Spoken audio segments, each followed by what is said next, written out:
Leaders right here in Uganda, based in Kampala. And of course, Apulirize, Mr. Byarugaba James is equally the coordinator. Mweto musumikaniza hawe kitebe kine kyo mugendo ndageta this kiroha chakwa na kisobora abageta the Patriotic League of Uganda, PLU, kine kya Generali Muhoozi Kainerugaba, the CDF. So Apulirize, Mr. Byarugaba in this district of Kagadi nigo musumikaniza or the coordinator. Apulirize in other capacities, but Ezikuja Maisaho, Byarugaba James Kabwahati is one of the contenders eyeing for the Buyaga West parliamentary seat. Kanda bengi mumukaliseho isubi lya Buyaga West, and has been on ground for the last 2 years. And I think ajakwana tugambira in our discussion tonight what is exactly coming on board to electrify. So please, that is briefly how I can describe the guest I have on the show tonight. Mr. Byarugaba, it's my pleasure to have you on the spot this night. Welcome to KKCR FM and the Probably Leadership Program. Thank you so much. The pleasure is mine. Right. Maybe you go kusaba to kuramchaho. Wewe munonga wana MC Bahati na shemeruga buzima kuba mu studio za KKCR Radio Nganzi. Amazina James Byarugaba Tenyi, umushija umuhinda. Umuhinda? Yes. Kandi ntakagire umisho nyikiza buzima nanye nsasiri eji wiki yaba wiki y'ubujune. Very sad. Kufirwa abagurusi mu district ya Kagadi, mugurusi Kirumatia no mugurusi bindamira birungi.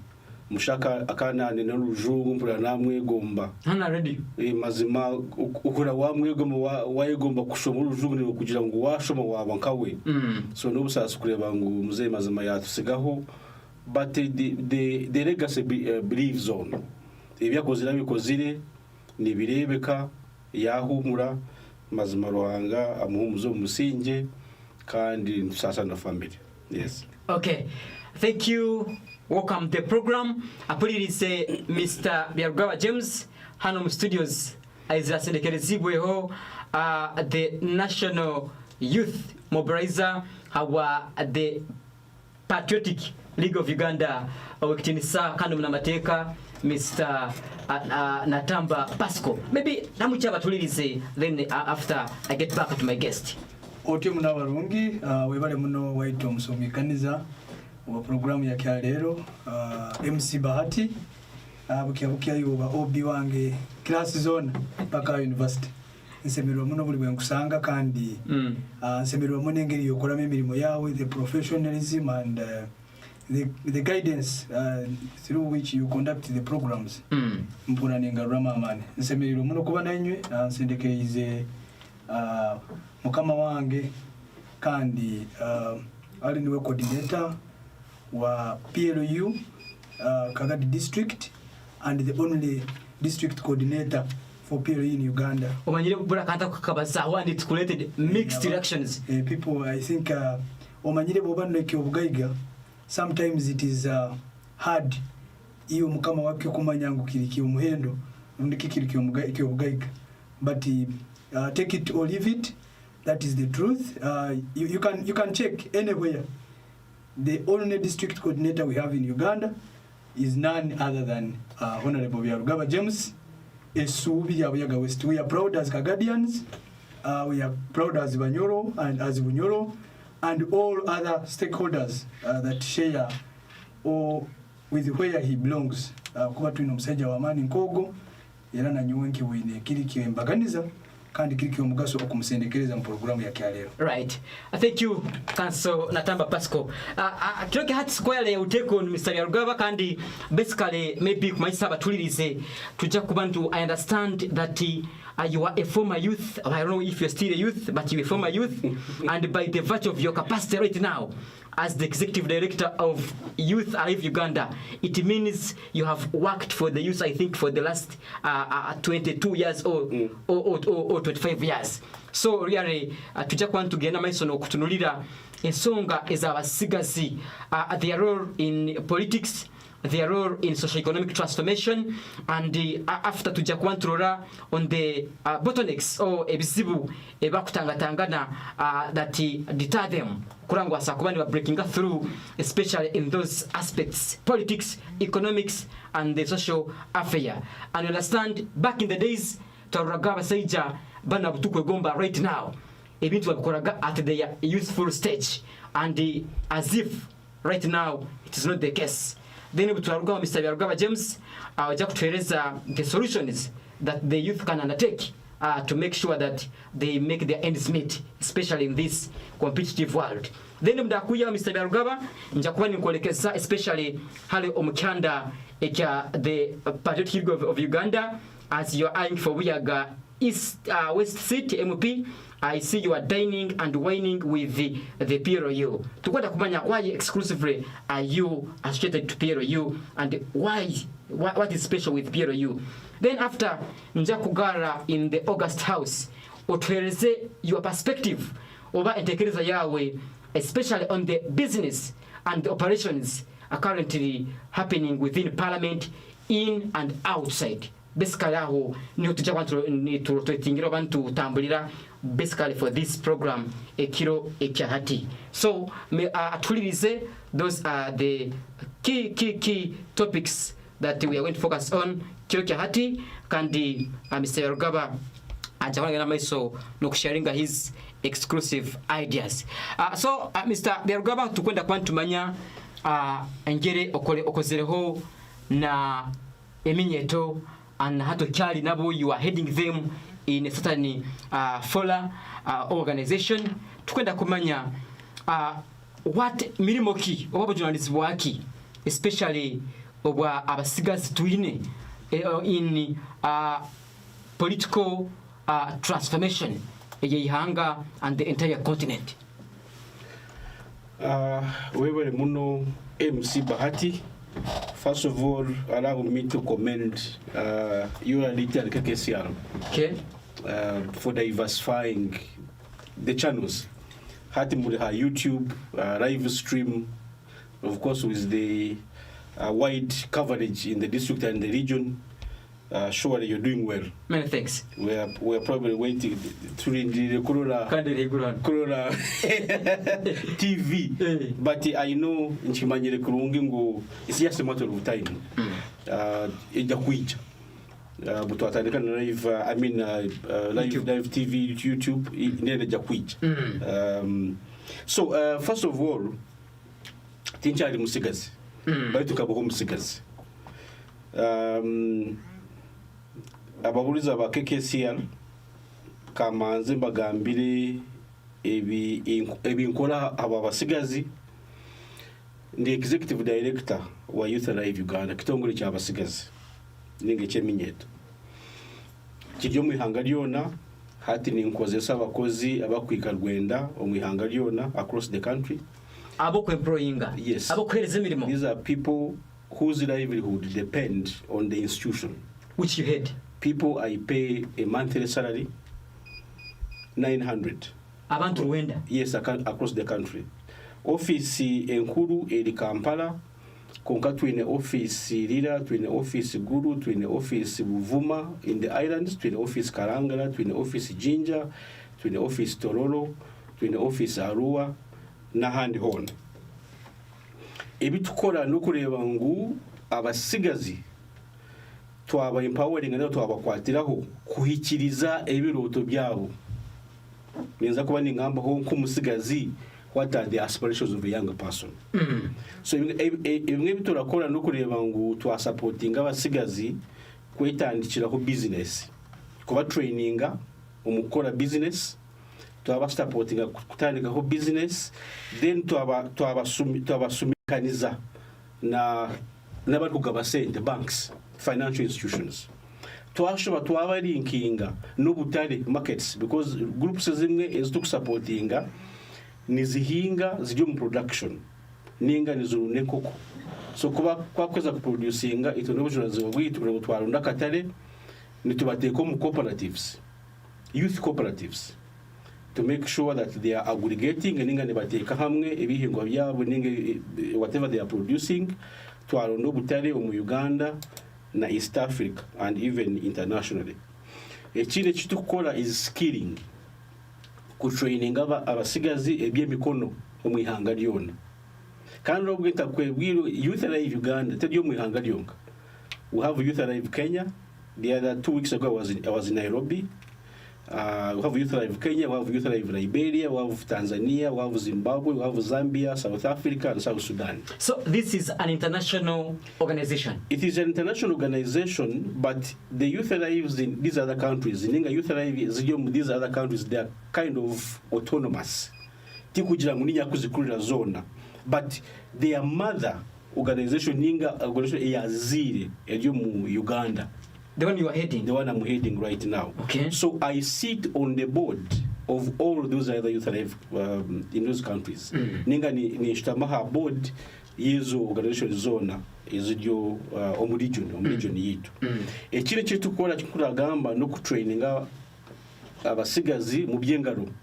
Kugira ngo umusigazi utaratungire chance yo kushoma akazaha university akatunga degree hakiri yakoze sengaro zeye kutunga kasente, and we train them mu bintu ebyino butale twakora what we call market assessment kureba twasesinga. For example, kabuga no basa gukora ki ekina katare no kushibiso che, is it welding ninga niche kiriyo ekikutunda and of course ekire kitukora nebyamagara health.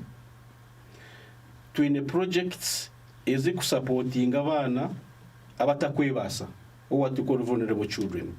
Last week I was in Guru. We are working in 14 districts. 14 districts is a children rango sub-region. Nituyamba abana especially abina kahuka ka sirimu kureba ngo twabakwatiraho twabaho ubujanjabi kureba ngo abako bareberera nabo twabakwatiraho.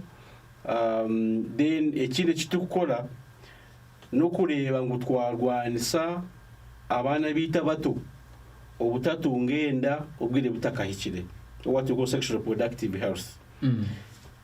No kimanya abana MC covid kuyizire nanga na covid takizire, batu nekizibu ekyabana bato kutungenda batakahikire. Konga covid kuyizire, that problem became worse in all the districts. Ngo twine abana abatungirenda batakahikire. What must we do with them? So we make sure ngo twaba supportinga abakubasa bagaruko mu mashomero, abatakubasa kunaje twabaha training, kuba traininga mu byengaro batunga kubabasa kwebisaho konkana mununga okubashomesa, what we call health education, kubashomesa kuba bashebere kwerinda obutatunga enda obwe butakozere ki butakahikire. And generally kubashomesa kwerinda sirimu, because amatuni bategatanga ngo sirime kahwa konka sirime cyariho, especially mu basigezi. If you look at actually right now region is in district Kambarana, the HIV prevalence akahuka nike yongera even in some parts of central region. So tushomesa bana kureba wayirindota. The other thing we do is leadership and governance. Nzo kuba ni kigambo ho leta kureba ngo Uganda is a youthful country with 78%. Even Africa ebichwe kanchanjo na munana hari 10 neminyeto. And that does not just apply to Uganda. Even Africa, that same percentage applies. Hati twenda obwebembezo burungi omwihanga and even Africa. Obwebembezi bwine kuruga ombichweka chanjo na munana barya basigaze. The leadership we want. Exactly. Bine kuruga in this 78%. Barya basigaze. Eyitu. Exactly eyitu. Because ati kureba abakuru abakuzire, they only form 22. Ibichuka abina bibiri. Unfortunately, the unfortunate part of Uganda is ngo abakutuvuga ni barugo mu bichuka abina bibiri versus 78. so tukashutama ngutana kugamba ngu abebembezi ni babi when you're doing nothing. So we empower younger people, we train them in leadership and governance. Kureba ngu bayenyigira umbyo bwebembezi no butegeki handengo zona kuruga LC ha parish ha sub county even national level. Bwa buryo bwire bwo kuma bebembezi eminyeto ninga basigazi bine kurugayo bakehayo kubakom, they must offer themselves to be part of the leadership. Batachirekera abantu abakuzi. So at Youth Alive Uganda you nurture exactly leaders, and we have testimonies of people that have gone into local leadership because of those because of that empowerment, because we want the younger people to be at the table where decisions are made. Titubasa kubaho tukakora other duties without basically participating in the political arena. But you see, we can do economics, leadership, we can be entrepreneurs. Leadership is very important because the leadership and the politics is about policy. Wayitegereza omuntu nakushaliramu omuntu nasharamu ngakikibeho so bande basharamu iwolinkai you must be at the table oyine kuba ha meza aha abantu bari kusharamu bari kugira ngo baza kusharamu niwe ubagambira ati ngaha engeri yo mwasharamu tehikiri nyunani ntekereza nentekadekandi, because we cannot rate titukayikiza ngu population y'abantu 22% bicoyeka 22 bishariremu bicoyeka 58. That's why it is important, and for us as Youth Alive it is important to push younger people into that space. So that's part of the other thing that we do as an institution, and as an individual I have been in this youth space for over 20 years. Because Nkataha Youth Alive ndi volunteer and actually as a beneficiary Ngeha University. Orakolera kusha beneficiary is kabanza na ban training hatukwariza ku training bakandi bende ba volunteer ninga abakuyamba nayi hayo asatari as a volunteer until I became a full-time staff. I Madaragona until I became the executive director. So nkolire Youth Alive Uganda kumara emyaka ekuhingura 15 kandi cyampa experience mu ihanga ryona omu Africa no mu ihanga ryona, especially omu space ya United Nations n'igitongole ikino cy'amahanga gaitering. You have a space. I have a space because I am one of the accredited delegates. Abakushtama. Akateba kensiyon. I'm one of the experts in Ninga Bakugu. For example, if African Union or if UN bineke bintu ebyo kusharamu bakwenda obukugu abantu bakwetegereza ebyeminyeto ninga basigazi, I go there. Barakweta. Baranyeta. The akateba kama getting. Exactly. Even next week urwa mukaga ninza kurugaha ninza Washington DC ekikuntwarayo ninza kuba ninganira nabo about localization ebitongere ebikuha obuyambi Africa na Uganda. Yes. Bikatandikaho entekateka enungi kugira ngu ebitundu 95 aha buli 10 ebyesente ezibaraha Africa ebikuzo mu development babihe local organizations kandi bakatandika kali nyo kitongere cyanje emyaka 2 ehwire we graduated twatanga kutunga sente directly kuruga mu from those funders. So I'm going to share with them what I think or I believe works. Ban eyankora bandi benda kugikora yenda kubagambira ebintu ebinde biri mu basakora ki ngo ni basakora, for example ku making sure ngo batakahire ebitongole sente babanze babi preparing ninga babi training.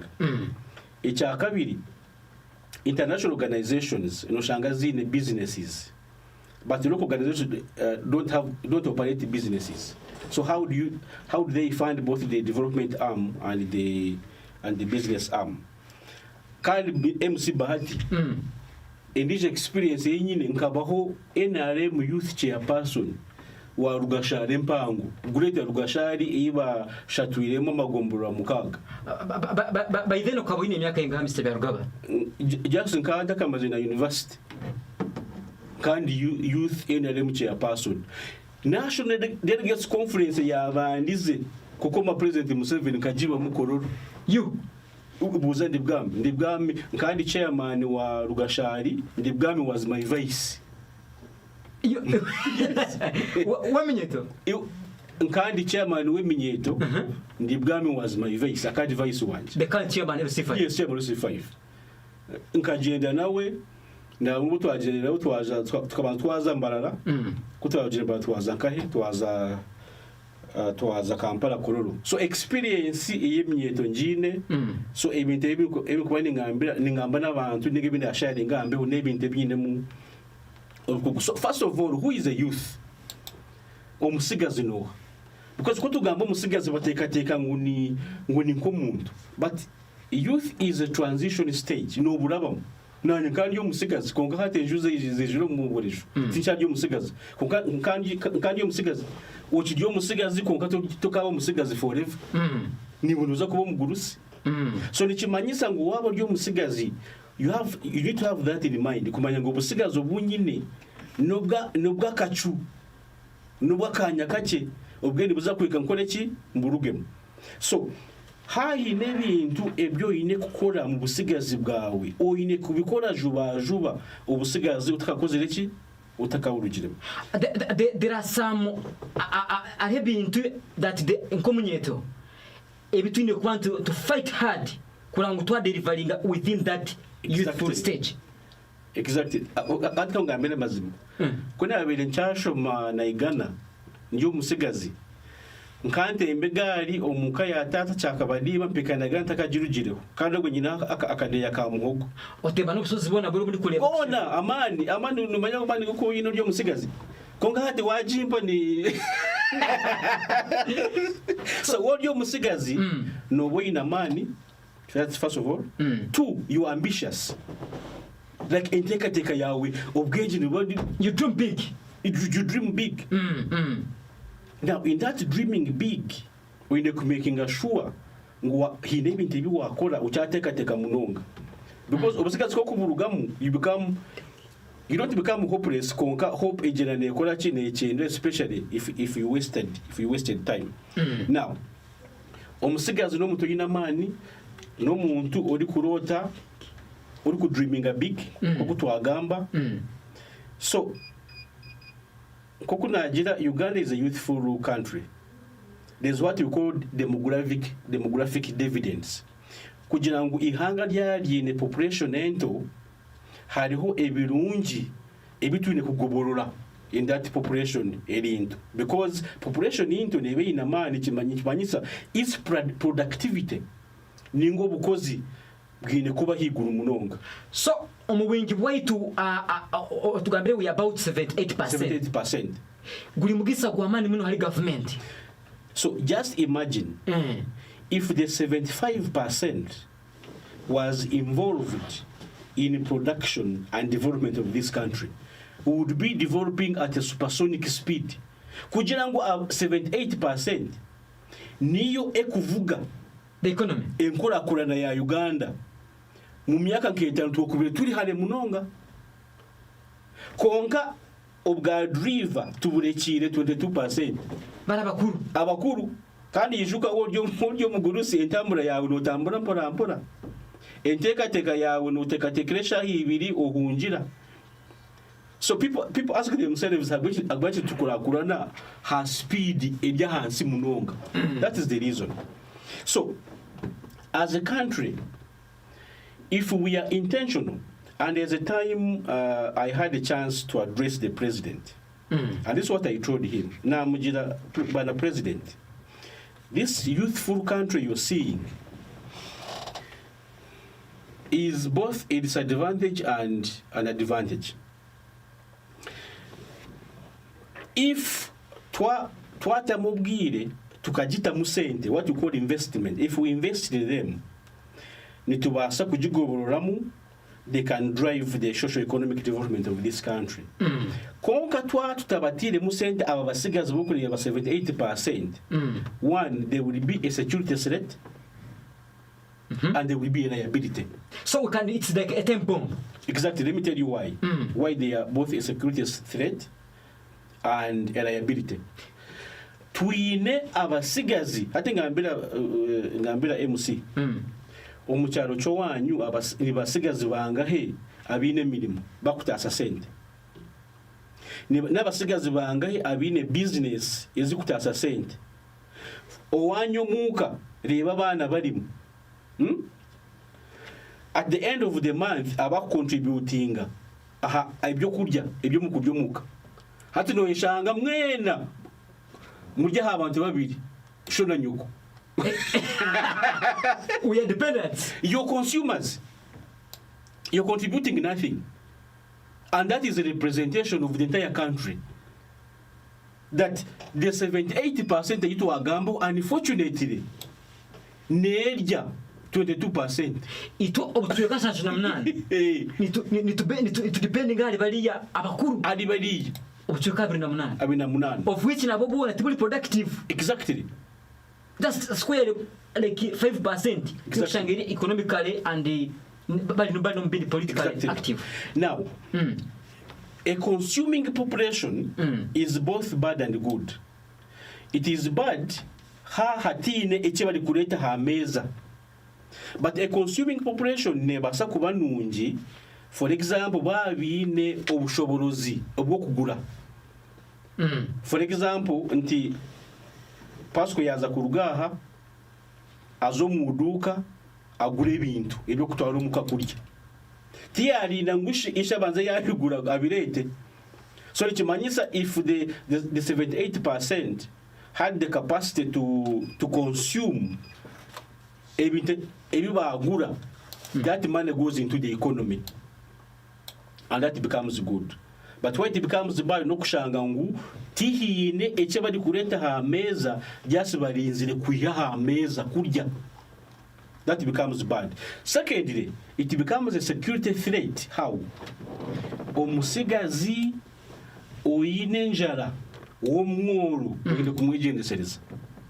Nchoro kurebera ngo crime ninge mishango mu Uganda eyonjiri. Aba kurya mayirungi, aba kwita abantu, abashuma beyonjiri. Because omusigazi ayine aspirations, naenda kugura imotoka, naenda kujwara je, naenda kubaho je, naenda kwate simu, nafuna girlfriend kukatwara heru kunkenshaho iri mubusha.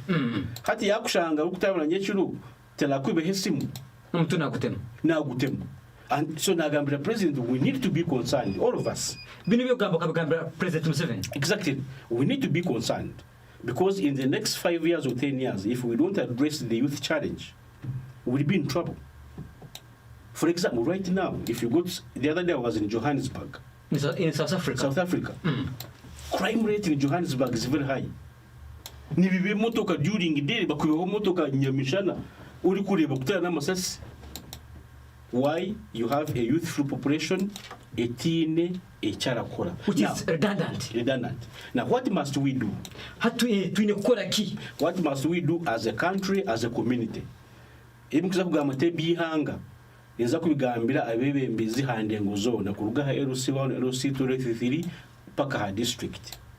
Aba basigazi twabakura tutu.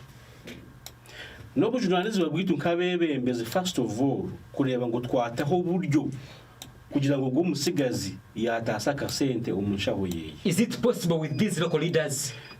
Nichibasika. It is possible. How must we do it? We must ensure ngu abine chance eyo kuguma mu shomero bakashoma tubasupporting tubahagiri. That's one. Kugira ngo omusigazi yabashomire nobwo okumala kushoma tatunga omulimo okamala emyaka 5 tino omulimo will be one day otunge ki otunga omulimo. So abaryo mashomo twine kuba supportinga tukataho buryo bukureba ngo aba bana baguma mu mashomero kibarugamo.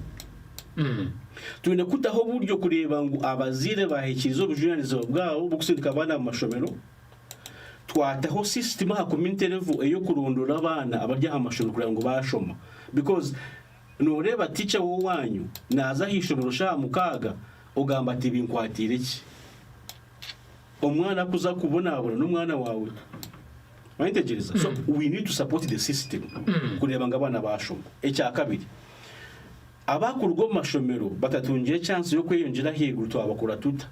That's why we go into skilling, hands on.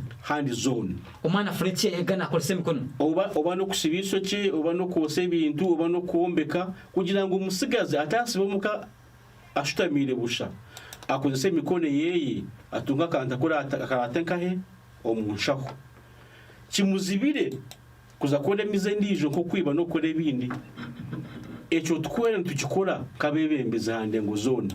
We don't have to wait for government. Niwe waruga bakushura kashara kawe no iko mukugamba ati abasigazi babiri kamba tereho uburyo batunge ejo training, and some of us have done that in our little means. Echakashatu twine ku making sure ngo abana bo bwisiste batungenda.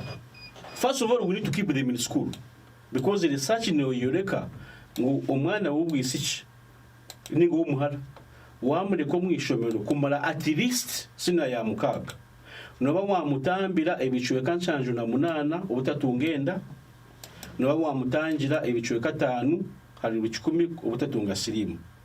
Let me tell you why it is very dangerous. Abana bato bo buhara kutungenda, it pushes you in a vicious circle of poverty. Ikikusiriko mu ubworo ubutakawaho, because ogwo mwana urire myaka 17 yazara umwana hazo wamuzaramu nawe utayine bushobozi.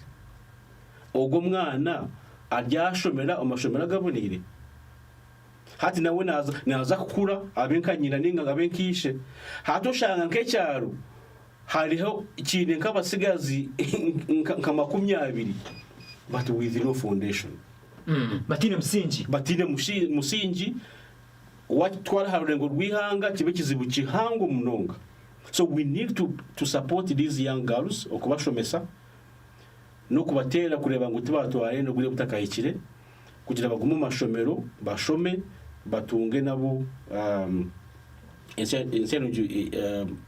mean ubwo gumisho buboli. That's part of the other thing is about mentorship. Ekimwe kinakozire, and which I'm proud of, obuna yabere the chairman weminyeto wa Greater Ugashari mpango. Yes, tukatuzo mashomero kuterera abana no kuboreka oburungi oburyo mu kushoma, what we call like career guidance. Okay. And I'm proud abamwe abuna akwatireho. One of them is father, is a priest, Reverend Father Martazari wakuri mukanyamunyu Rugashari. Nkamushanga ryo musinia tu, but up to now nanjira that talk we had ebintu bimwagambira umwija niyo byatume nagumu mwishomero nagumisiriza. So we need to mentor our younger people kugira ngo twaboreka omusigazi ashemere kwetwarata, ashemerere kwehara ebintu ebibyata ubutazomarwa ubutaza mu bintu byo kushambana ubwire bucarekare kutunga menda kugira ngo akoryo omusigazi w'ubujunanize. At what stage harika shumichi will these leaders intervene? They need to intervene as early as possible, because we see these younger people in our communities. Katika ngambire ninyijuka otabintu tukura tukaba twinabebe meza ha cyaro kitu. One of the guys bukana bamwita Elia Ndeme niwe yabanze ko umwe muhabaremi bacaka badimu bungu namanyi konga ko yabira kuvuga no mukasheshi ariko manya ngo oshemere kuba ryo hayishomero utariyo akutera kiboko. So every person in the community akaryo muziki. So what you call collective responsibility.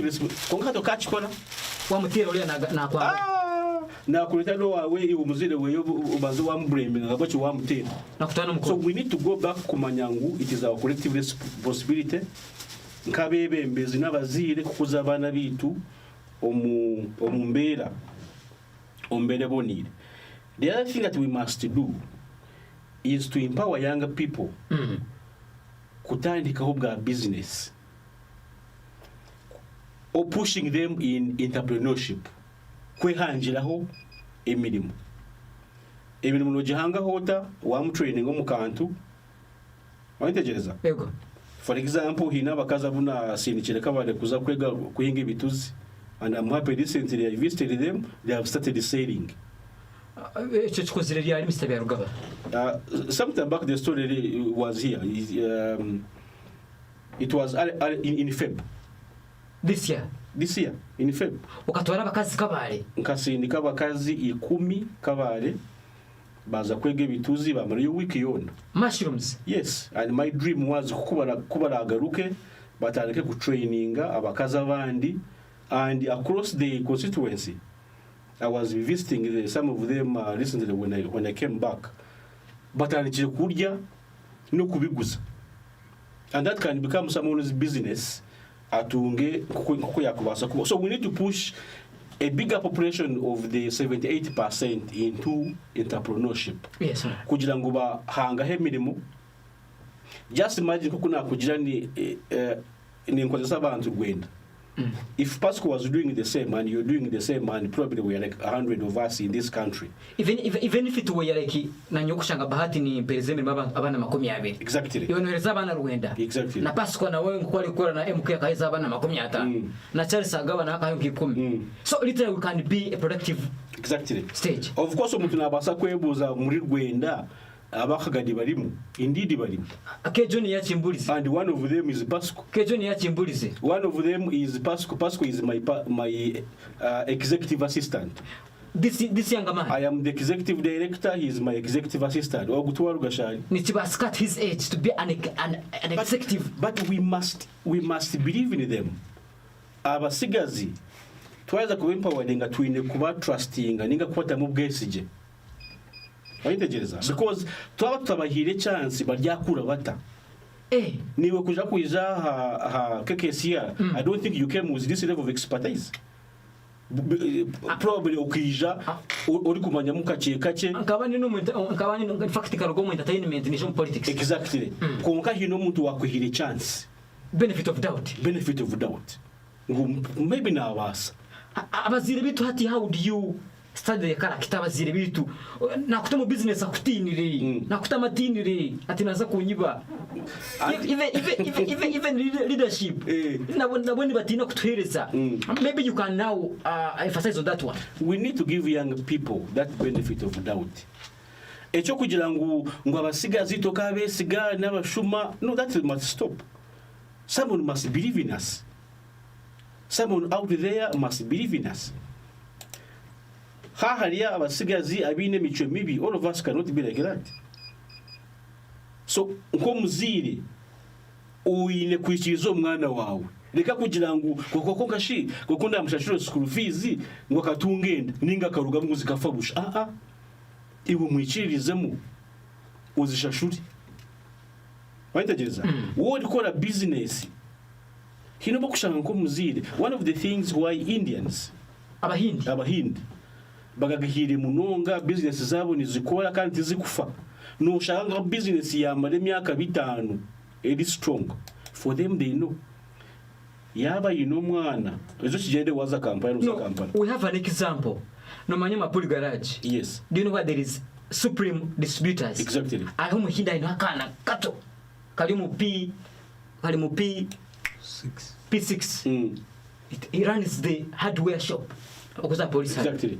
Because umuhinda amanyango ogo mutabani wanje ni uranga rucyo mbigera naeza kurugaho nasigata mungegesize business yagereza kufa hata bo batandika mpola karugaho ishomero kije ha business kariba tata nakora ati mama nakora ati umuzatandika kukegesa business principles kaza kukura aka opening itaji ninga branch kahari kungana ushanga bita umuntu ayine business abana beyebo natihine owakwatireho nga mwegese uri batamu ati no uri batamu ngo nibaza kunyibu ngo amwitire yi hashi echati nibaza kuba waheza kufa if you don't train them the discipline ukatera nibaza kwiba nibaza kwiba waheza kufa waintegereza so Mr. Yarugaba, maybe let me hold you stambule hamwe basing on that itecho mara kugamba. How have you been monitoring the trend, especially hano Chakabadima, Kagadi na Bunyoro? Ari kintu cyagamba ekimere kita kuleta mwana mentally. No, one of the things I think abazire ekibagirizeho the trend is improving in terms of abazire kwikizo mwana babo kubato mashomero the way we were before enambe yonjiri. Now in terms of business tuchali kubi munonga, and this is where I need to pray with everybody ninga kubashaba nguwo ino mwana ruanga kuhire chance wine ka business tandika kukamwegesa mpora tinkugira ngo abantu bate bakukikora konka enamba ekukikora ninche compared abakubire bakora ki ne bakikora ebirungi ebiri mu kummentadinga no kugira ngo wo utacyariho. This is the person who will take the business forward. Konka nawe no mwegesa discipline kugira ngo nawe yakurugireho nabayine what you call entrepreneurship mind. Inteka yo kwetandikiraho business. Yeah. Mr. Yarugaba, nkwenda ekyemiye tukirugemo baitu before we leave that. Nkwenda soka kusima for your elaborate insight on that one. But as we are winding up on that very one, I want to understand from you. Ito nkemiye eto, give us five attributes or qualities that will enable us to take off or to spur omusigazi okuranti yasakuba na tracing very well his or her youthful stage and yasakuba na atarigulatingire after maybe crossing to another generation. First of all, komusigazi Rwanga yakuhire chance ukijyo musigazi echo kubanza ba omusigazi w'umwesigwa. Is it what you call honesty and honesty? Obwesigwa ni butuma watandika business otine capital.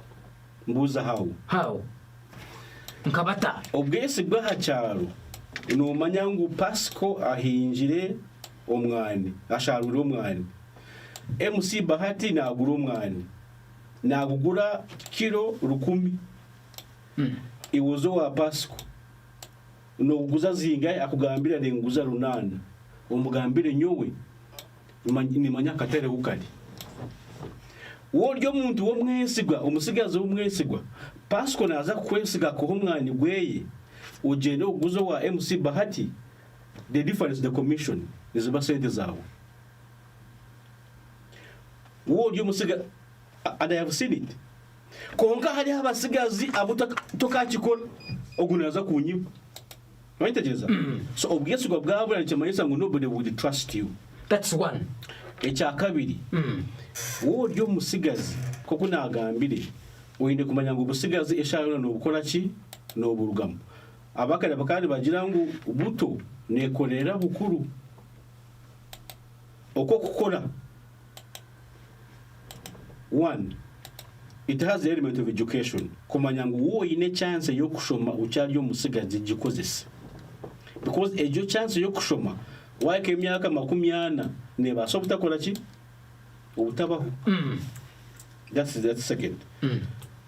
The other one is about how ine kintu echo kubasa kozesa emikono ucyaryo musigazi oba no kutera matafari oba no kombeka oba no kola ki irrespective obo yegire batoyegire chikole because why kemyaka 50 amano kutera matafari nigabasa kola ki nigabasa kubura mentegereza woryo musigazi noba oryo muntu utakatungire obujunani zibabwinje munonga like otakazire bana. For example, passport atakagizire mukazi atakazire bana na basa kuruga azena Senegal to transact business. No, to go and work. You have to get employment na basa kuzana Senegal kwa korereye. Konki yo bato mukazi n'abana no banza wale Senegal mari emyaka 5 mukazi wanje aryaha. So nikimanyisa ngo omukazi n'abana bakukomera konka kugira ngo ukachikora utakatunje responsibility cyo kubera ikikora ki. So woyine chance cyaryo musigazi gikozese because obwire buryahika icyo wakubena ukora utakora ki utakubasa kuchikora. That is the third. And those are the benefits of being of being a younger person. The other one is about your life.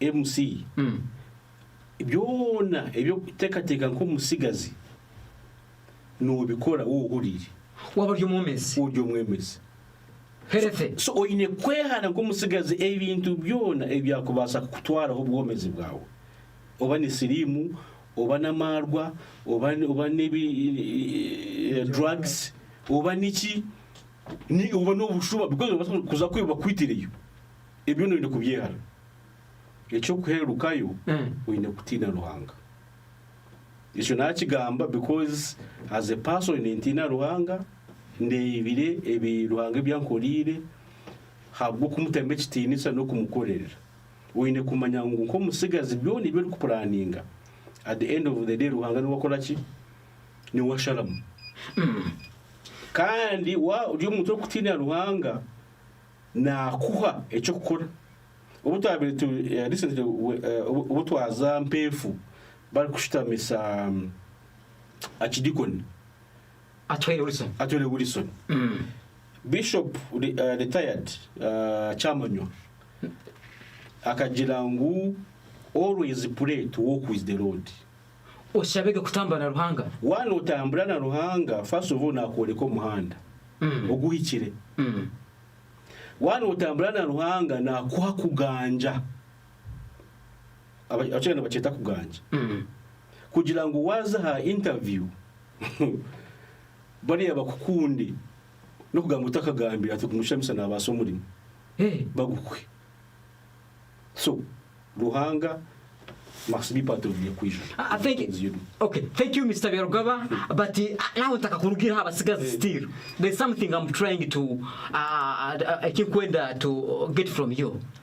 But when we are reading history mutukwa nsoma ebyafayo bya Uganda and this world, we can see the president of Uganda, His Excellency Yoweri Kaguta Museveni, aketaba in causing what he called fundamental change when he was still achali musigazi because na protecting this war na itaba mu government akaba achali musigazi. You and me understand that in 1981 banu abayambiro President Museveni the likes of banu the 27 bona bali minyeto kabasigazi kandi abayambaho to liberate this country. Tukwenda kumanya nayo sazini wandibaire maybe waye tekaniste kwesimba ntebe yabuyaga west oine emyaka 18, but right now that is not the case. Tukwenda kumanya in case I want to participate in the political industry sazinu omusigazi kuba ningetaga ki, what does it take me to achieve that and cause that fundamental change like the President Museveni and his crew? It only takes ambition. And being ambitious. To be ambitious to consist in No. What I mean is there must be something pushing you. A pulling force. Asabere kuba ikintu ekikuhariza that triggers kukora ikintu. And in most cases boba mu mbera utagishemerera yirwemo oyine kugira icyo wakoraho. Wait. Usakoreke misanyarugaba ogambire singamba ndi mu mbera embi nindonda itakunyumira. You must do something. what is that thing?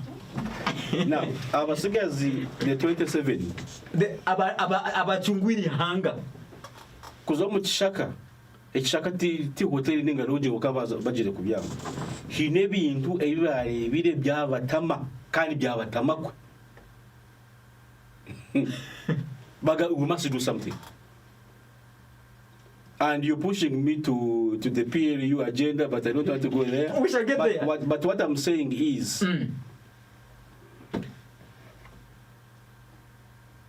to participate in politics as younger people, first of all, you must believe in yourself. Uinekwechirism, ukalika kwenyum. Nimanya yile munywani wanje na mwetabya ruhanga Godfrey. Yes, akaba chairman wa Kamuyanga y'umusigazi. Hati ko koza kukoma ba chairman rusi one ugira ngo ezo ni zaba gurusi. Waitegereza. But wayechirizamu ukamanya ngo maybe obwebemezo buriho ni bubi. I can make a difference. Then you go and make a difference. You cannot make a difference with your here. You must be part of the system to make the difference, and that cuts across at all levels. Okay, webale mnatulirize hanyamaraka ya Kagadi Kibaale Community Radio. In case you've just joined us on this program, Greater Leadership, Ninyo MC Bahati, and in the studios Kiroke Hati, I'm glad to have Okinisa Mr. Byarugaba James onu kwetaga ntebe ya Buyaga West mukaraka kubindabinda omwaka 2026. Byarugaba James apulirize I've brought him specifically on the spot hansonge squatagaine neminyeto Agambire has been working with the youth for the last 20 years and above kandi and in his youthful stage akasakubana ashuminga kandi yafoka the executive director of Youth Alive Uganda ekitongole ekikora almost in Africa yona iwa mpulirize kandi we are tackling issues pertaining the youth tonight. Kwenda kubani manyirira abala ntekansa honorable we have audience ezikwa ukana araba kutufollowinga via the radio frequency 91.7 na zile zobalizoga hivi live stream and YouTube. Allow me this very juncture asoke manyirira people who are following the program. Ono mwesere Mugabe Alex alantekansa, thank you so much for being on the program. Anagambira ali mpefu kasojo Ngora Richard, Ngora the man au Kyatika Nzara Chakabadima na we agambire live here in Chakabadima tuned. Thanks for bringing the hope of Buyaga West in the studios. Onali Ngomeranza Richard Ngora. Onagambira mwesera Akiki Matia, this is honored director wa Stella Miles. Now we are live and it's following the program. Then we have promoter Lobs, MC Bahat, ask honorable that when is he opening Youth Alive Uganda office in Kagadi. You are triggering the youth.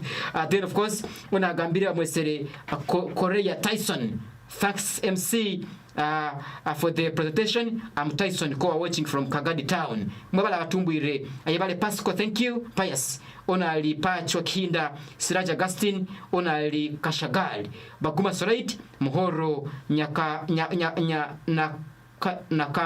Nakanjako Violet. Nakanjako Violet. Nawala Tekansa. I can see Mbonigaba Emmanuel Mugoicha, head girl, Esther Tuya Singura Kwetaga a woman MP Kaga district. Now we is streaming live. I have got to the Marvel Quest adventure I'll take answer to me K John Quick Obalimno. I can see Shamaura Pauline. It is a big audience that is currently following us online. Then we have Piamukama Richard Bad, Onakwan Office of the President at Kampala, and the Nawe Ali Agambire. He is on the program. There is no deliberate government policy to address the challenges of younger people.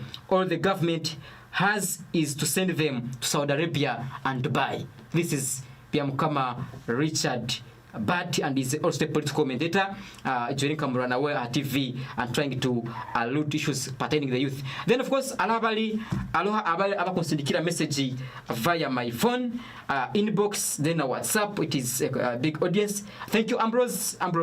Amanda T. Ambrose. nayo lantekanza. Thank you so much. Then kwenda kumanyirira Master Milton wabali muno Master Milton deputy teacher Kagadi Academy lantekanza. Pasco Kahirwa nawe alahantekanza. Thank you so much Pasco. I want to kwenda kumanyirira ono mchara wamweta Arishaba Oliver akora na Kagadi Hospital. Thank you, ladies and gentlemen. Okuranti maforoga this discussion. We are live ambayo za Kagadi Kibaale Community Radio. Maybe Honorable Mr. Yarugaba, I want now to shift our focus to another thing. Before we shift, yes. I don't know about the account something that's very important. The policy, the deliberate policy, and that of course goes with the investment. Kokungambire utari tuenda Uganda kurakurana tuine kuteke sente mu 78%. We invest in buchakabuno such a so every year when you analyze the budget norora sente zingaha is to take mu bichweka nsanju na munana. Of course you can say ezokuteka mu ngudo mu marwaro young people will still go there, but my interest is, do we have a policy on supporting young people to stay in education? Yes, we have UPE, we have USE, but when you go to the university, do we have a fund like other countries do to make sure that when sina ya mukaga takusobora kusasura university government haraka sente kukihayo? I know it is there, but it is not catering for everybody. So we must make it accessible by every younger person if we are serious about keeping children in school. Secondly, we must have an investment fund for younger people. Kugamba nti iwe MC Bahati ukwenda kutandika business. Apart from commercial banks, which other fund can I go to? Ya government nkayaya kasente katandika business nkasasula mpolampola, because abasigazi tebayine obusobozi bugenda mu commercial bank kwe hayuroni bajya kaguza uine chapa cha itaka uine motoka, abasigazi tebabiri. But if government had that fund, then that would be pushing young people into entrepreneurship. Then of course there should be also like a policy of employment. And of course that comes with government itself. Are we intentional about industrialization? Because it is industrialization that employs people. Right now we are a service country, and how many people are employed in the service sector? Very few. So we need to increase investment in the industry across the board. If we had like 20 industries in the Kagadi, it means our young people here, but Saudi Arabia and Kampala, they would be looking for it here. So each abazo ikinchukuru muno.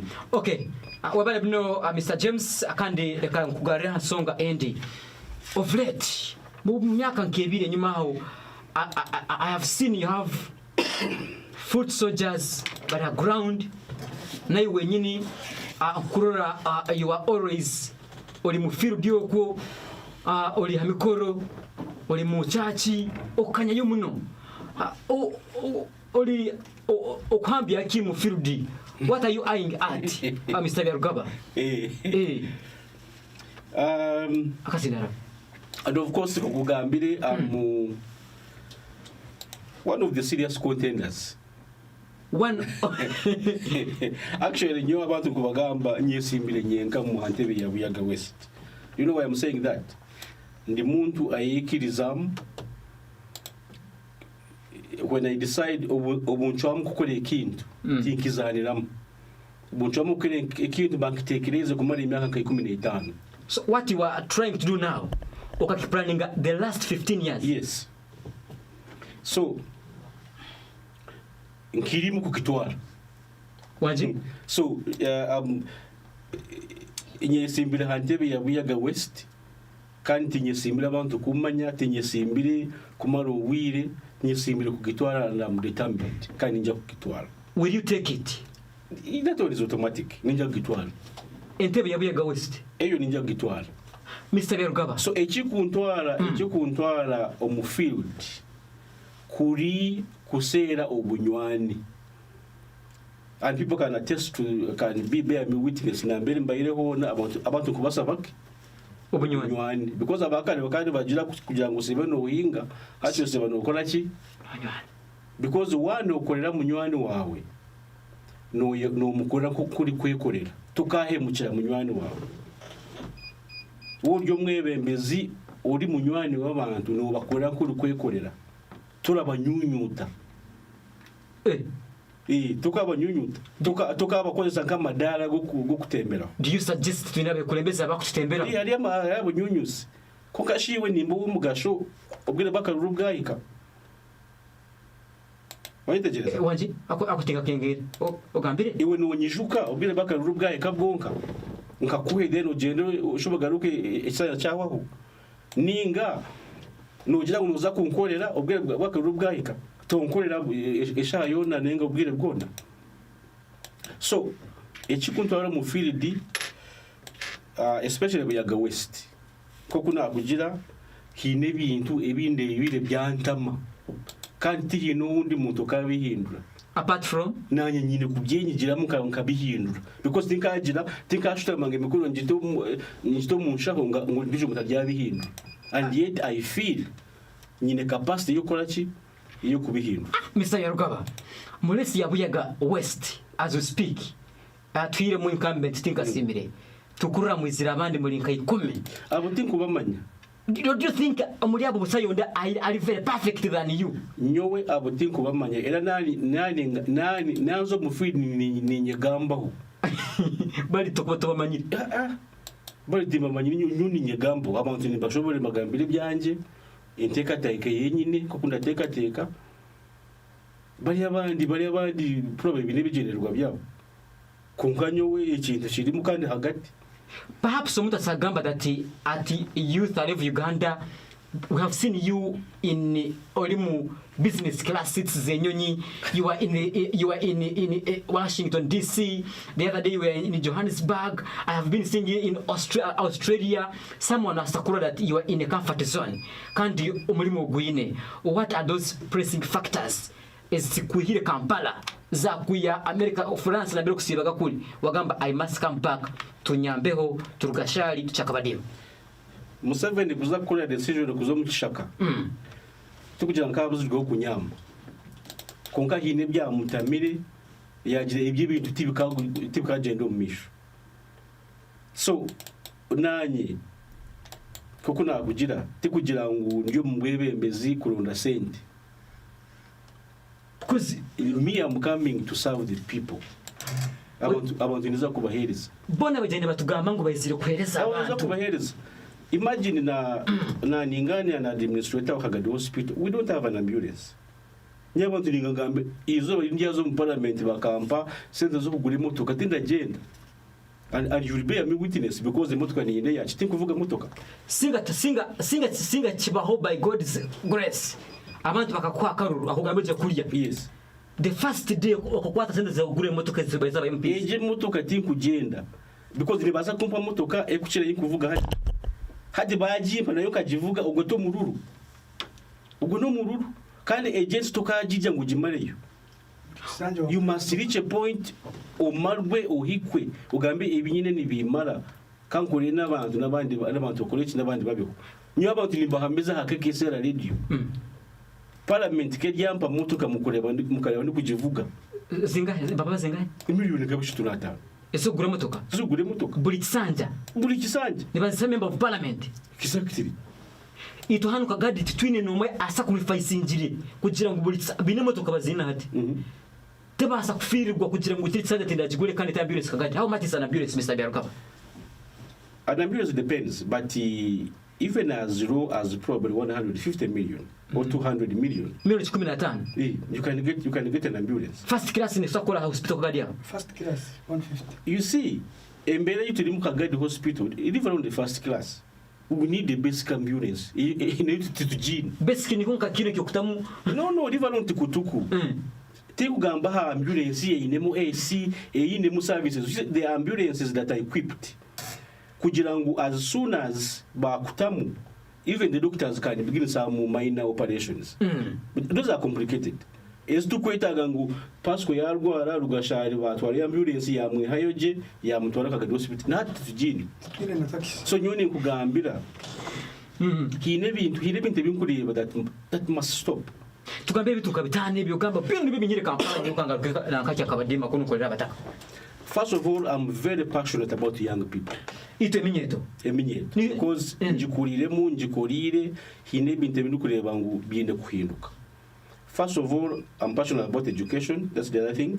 Kureba ngo omwana tiyaruga kabuga kuza kushomera naigana ninga hoyima ninga Kagadi. Kabuga must have more sub-county. Must have a complete health system, education system. Waitegereza abasigazi kandi umuntu nkagutandika kumekinga shuwa ngo batunga obukugu bukolese engalo zabo bakatunga kasente. The other thing is about, you see, again in my conversation with the administrator, he in district says him is in ambulance in Kina. Even our neighbors around here. Yes, exactly. Abandi binishatu. But the issue is about omwebembezi ori kutaho enkoragana nungi handengo zona. Kureba ngu, you see, government has two things that we all want. Government is ibintu bibiri. Ibintu rukwetenga. Ine sente, it has power. Eno buyinza oba amani. Ne sente. Ne sente nibo babyina babi. Haza bye bintu bibiri wanu bishaba. Nubo kugira ngo ateza amajuna ugateza. Kutari kweregalega. Haza ibyo bintu bari kwima nubona. So wazo mwisho go muntu yine bye bintu bibiri uba ni minister uba ni president tukafa kushaba ngo uta bimpire nuza kundeba. Nanyi niza kuoneka ngo nyina mani mbikwima. So is it what we experiencing in Bega West? So the problem is tukaburwa bebembezi abari kugambaje. Ikintu wachaba kunka wachabota. Beruka we have very humble ladies like Jennifer Babaze. Very humble. One ugambe to honorable. Now, I don't want to go into individuals. Kokuna kujira me I don't discuss personalities. So the question is abari kumanya kushaba bashabire ki ba leta ki. Shalomo no wachingambira. So, but I don't want to go into that conversation. And of course, the other issue is about the relationship, because they say no man is an island. Toka kurudi wenga. We need to making a sure ngo kurugaha LC1, kwikaha chairman LC5, kwikaha president. Wabo munywani wataho bunywani. Nkoragana nungi. Kugira ngo ha Pasco ya ine kintu ekintine abase kukora ki abase kuchimba haza ejo nkoragana nungi ndiye raturetire byona ebirukwetenga but nyuka ngambi ntambwire Uganda yona konkati hine district iri kubi munonga nka Kagadi district omu Uganda yona recently butwakora census I was even shocked. Kagadi was among the poorest.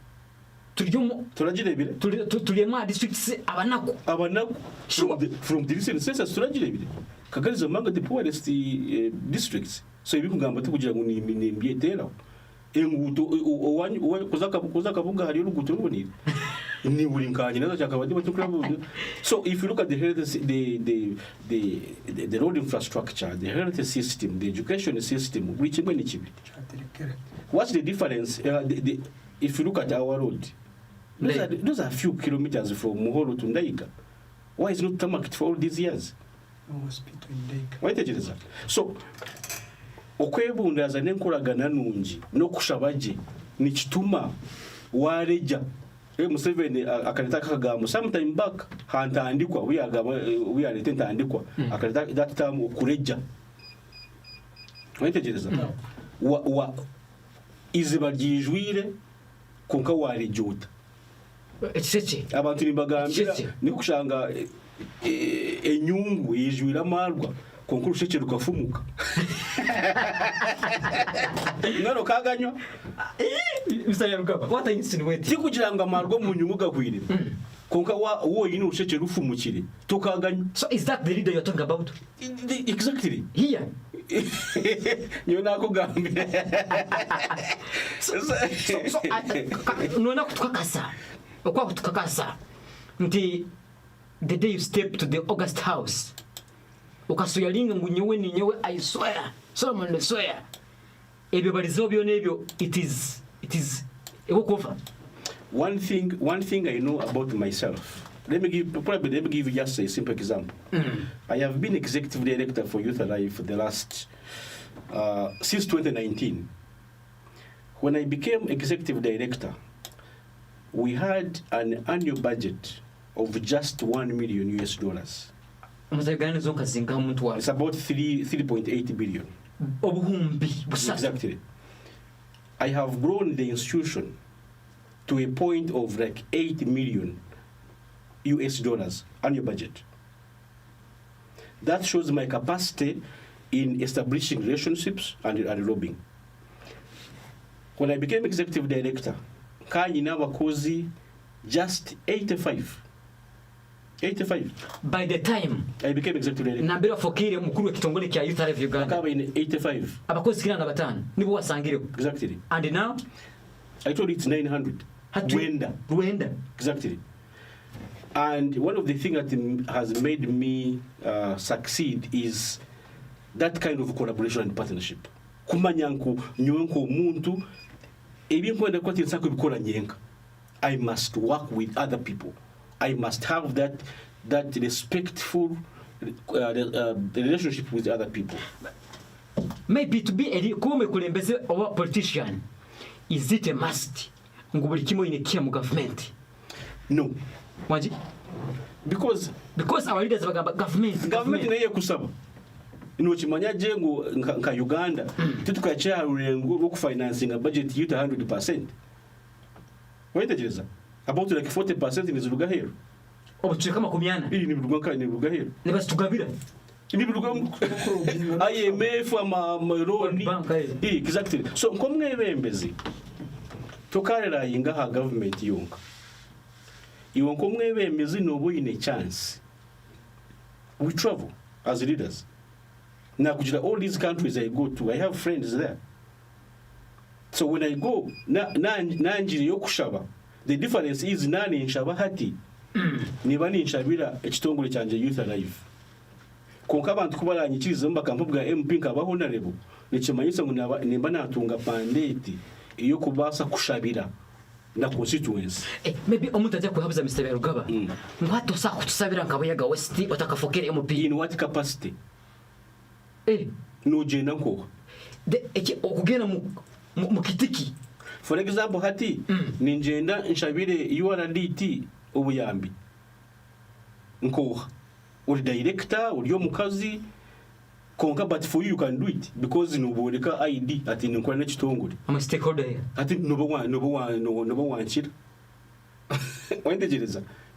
So it's about kokuna kuja tikurunda send. Ni ndonda platform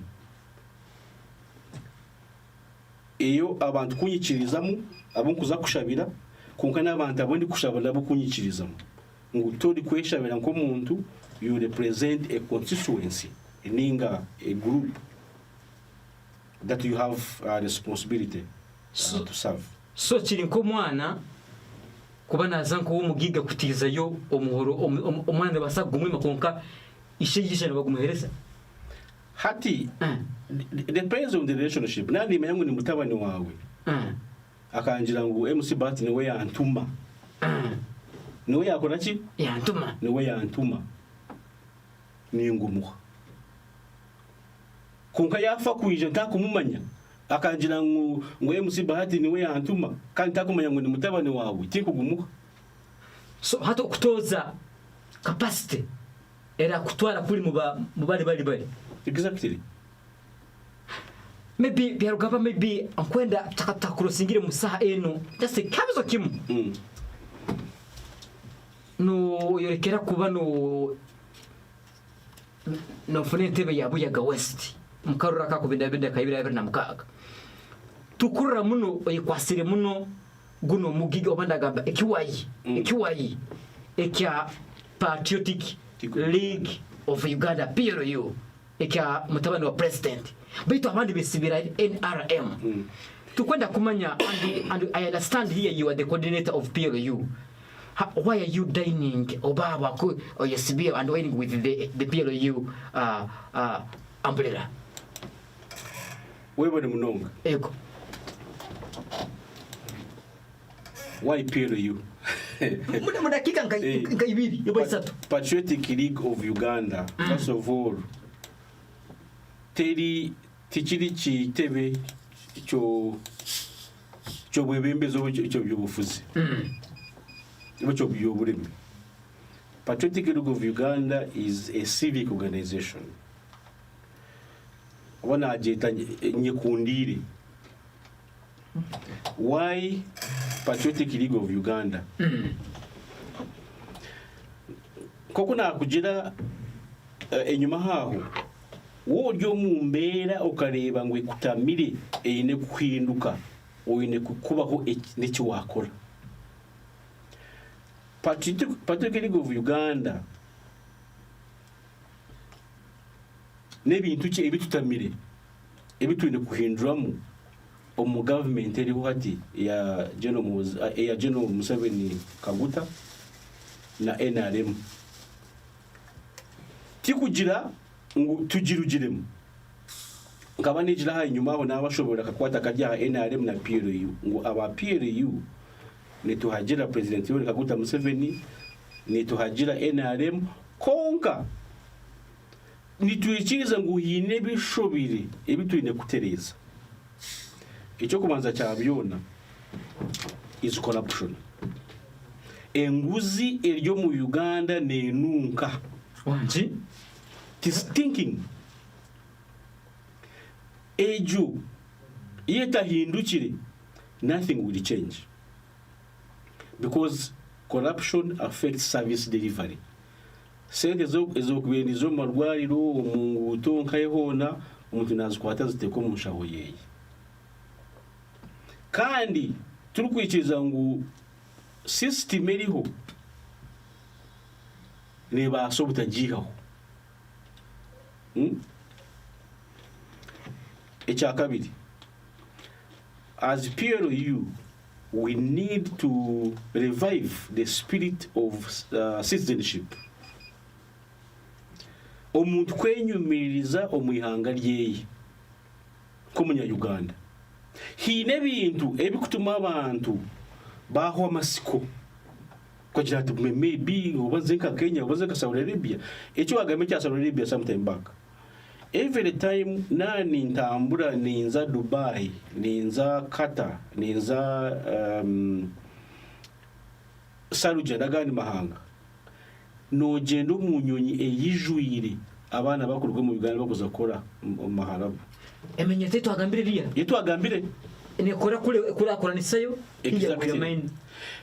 Konkati kugira ngo bona ni bagenda bakekundire.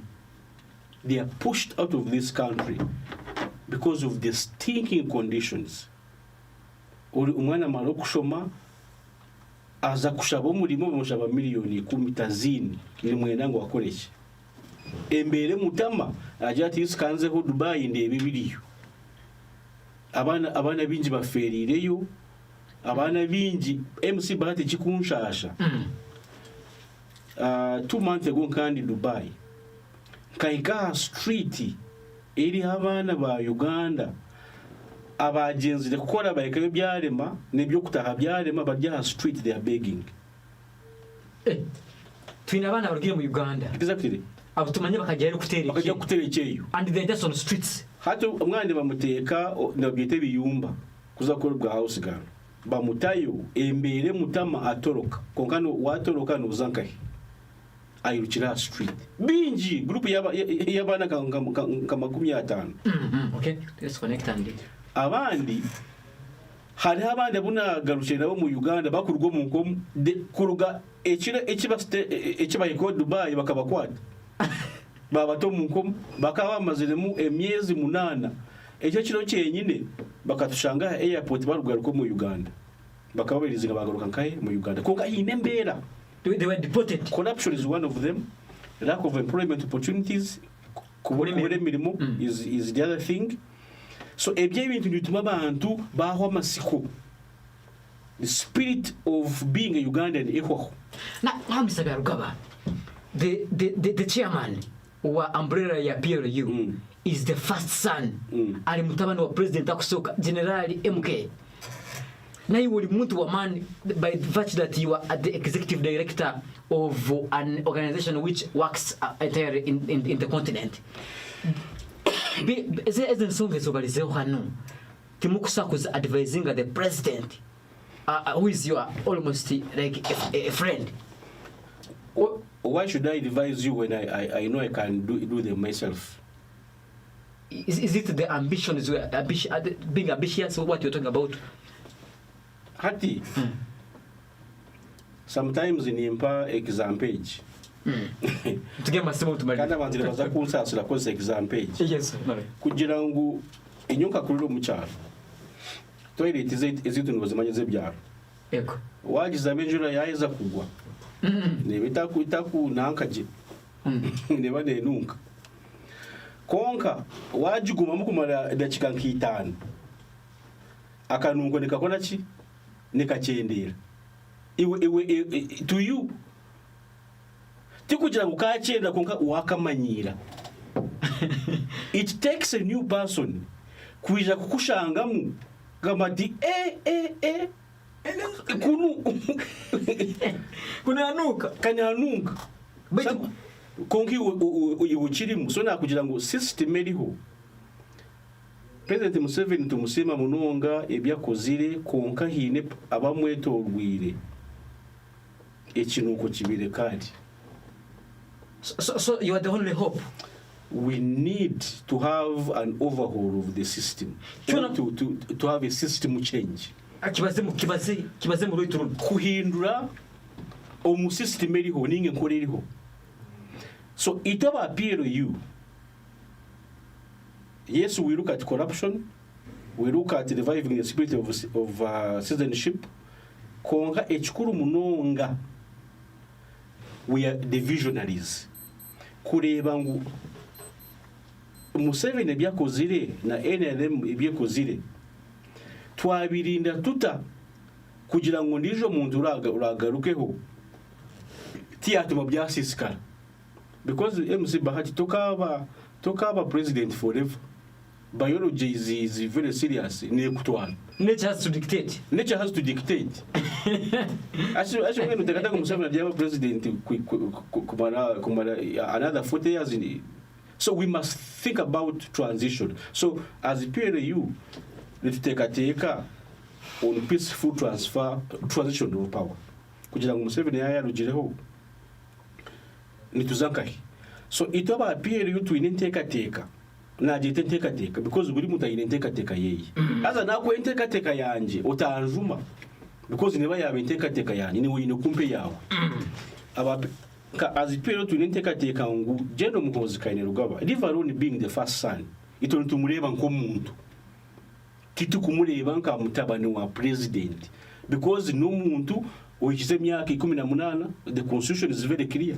Uyikize myaka 18 you have a right kwesimbaho no kutera karu. So ito ntumureba nka Jeno Muhozi Kainerugaba no mutabani wa president.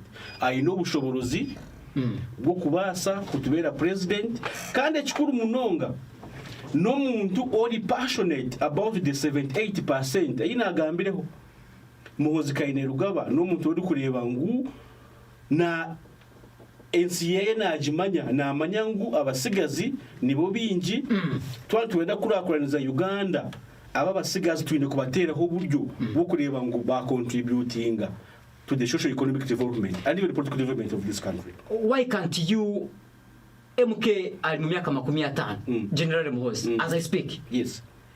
Abakimuta kutoza omusigazi nka Bahati ni wakaje aba president who is about within 25-30s because na President Museveni na wena mbele kwa tire kintu akabali mu myaka nka 30 anao abakimuletoa 50.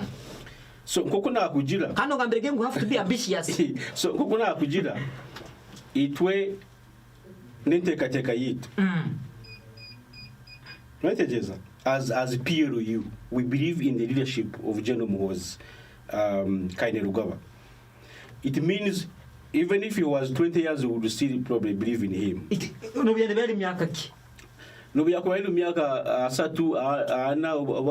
would still believe in him. But the issue is not about being a younger person per se. It's about having the agenda for young people. Okunkenga. Osakuba oli mu myaka mito baitu kutaina agenda y'abaana bato. So nko kungambira General Muhoozi Kainerugaba ibike byakozere ne tumanyireho is a person oyine kisani over vision for the development of this country. Kumanyangu, if we are to develop, the 78% must contribute to the development of to the economic development of this country. Okay, thank you so much, Mr. Yarugaba, and to give my this very last question. Ekabuzo kikusemba ekimujongo. Otugambira kwetaga entebe ya Buyaga West. Kandi wangala watugamba ngo ekitebe kino this umbrella mugwesero mugendo kiwayi civic organization ekya Patriotic League of Uganda. It is not registered as a political party. It's registered as a civic organization. And we understand akaruka ibiri akaruka aka NRM primaries kakutandika next year. Yes. Kandi PLU yute registering we have currently twine NRM twine nupu na ba katonga faction bageze gukora kitebe, they in the process of registering their party. Hati iwo ja kuija kitebe ki nyowe ndi muntu wa NRM kandi nja kwizira ha ticket ya NRM because okugambira PLU teri political party. So nyowe ndi muntu wa NRM nja kwizira mu NRM, but I am a revolutionary within the NRM. Now ito hari ebito kusaba General Museveni, His Excellency. Musaba? Yes. Ngabayijukuru. Kumusaba ngo itwe arakugarukira mu bigere tumuruzeri. Mumubone omuntu asakwata mu kintu obusinge bukasigala mu Uganda kandi Uganda twagitwara mu kurakurana ya hayiguru muntu niwe General Muhoozi Kainerugaba. Tukumusaba amwikirize ahumure amaji because tasaku kugenda mu bya politics atakarugire mu mahe. So tumusaba amwikirize ahumure amahe deri kandi atwikirize agambe ibirabiri na mukaga ikite wakenda kukirugamu tukikwase ukutekeza arakisobora. But ko ngambere baba nusaba umuntu tumukaka, we're just giving our proposition kiri hariwe. Okay, get it? Hat it obutu kugamba General Muhoozi najja kuba president titi kumanyisa ibirabiri na mukaga tukumanyisa aba president Museveni amazere koraki. So are you suggesting Musinga Sazin president aruga ukiro kya hati still MK can take over? That's why tukamweta standby generator. Eri generator indibiri mama says bwa time ito nitukoreza nitukora because he's ready. What we ekitukukora mu ihanga lyona kuri kurorangu buri muntu wena mu Uganda yamanya General Muhoozi ni woha aine busoboziki. That's why akatuha obusobozi kanywe for example akamba obusobozi mu Kagadi district niko manyisa abantu ahari General Muhoozi Kainerugaba abantu bamanyise obusobozi bayine no obusobozi obukutwara ihanga linu mu maiso kandi ogo muri mukozere not just Kagadi honka no mu ihanga lyona koreka abantu na Museveni kumworeka kumuha assurance ngi ono muntu ari ready mumutekanize kurungi business obaragirugamo itibarize he nyuma aho umutabani business agikwata tware mu maiso utagwiri na bamutendekere obaninyo mu kumutendeka hati we akuba tugambereke buri hari Museveni kubana hati I think you've been following his story. He's now the CDF. Hati oba CDF niyo ya umuhayi. Kandi amufuna ndibo. Mufuna wa CDF utimuze ya umuhayi. So that is enough. That's part of mentorship. as the son of the president akaine opportunities nyingi zokutagenda mahirwe because amahiga gachunya it is not any other thing but akakiriza mutabana agende mu mahe kandi akoze trainings nyingi abayire Somalia mu front line na handi so oba CDF tugama akabakamuhamuha. He has worked for it. Okay. And that has been part of the mentoring by the father. All right. Many things actually is I'm very afraid that akaenda katwire dakika ziri mwenda musamukaga akaenda kagenda honorable. But I want to appreciate kwenda kusima nyona batuli is across boards. KKCR FM 91.7 Farmer abali online then abali YouTube.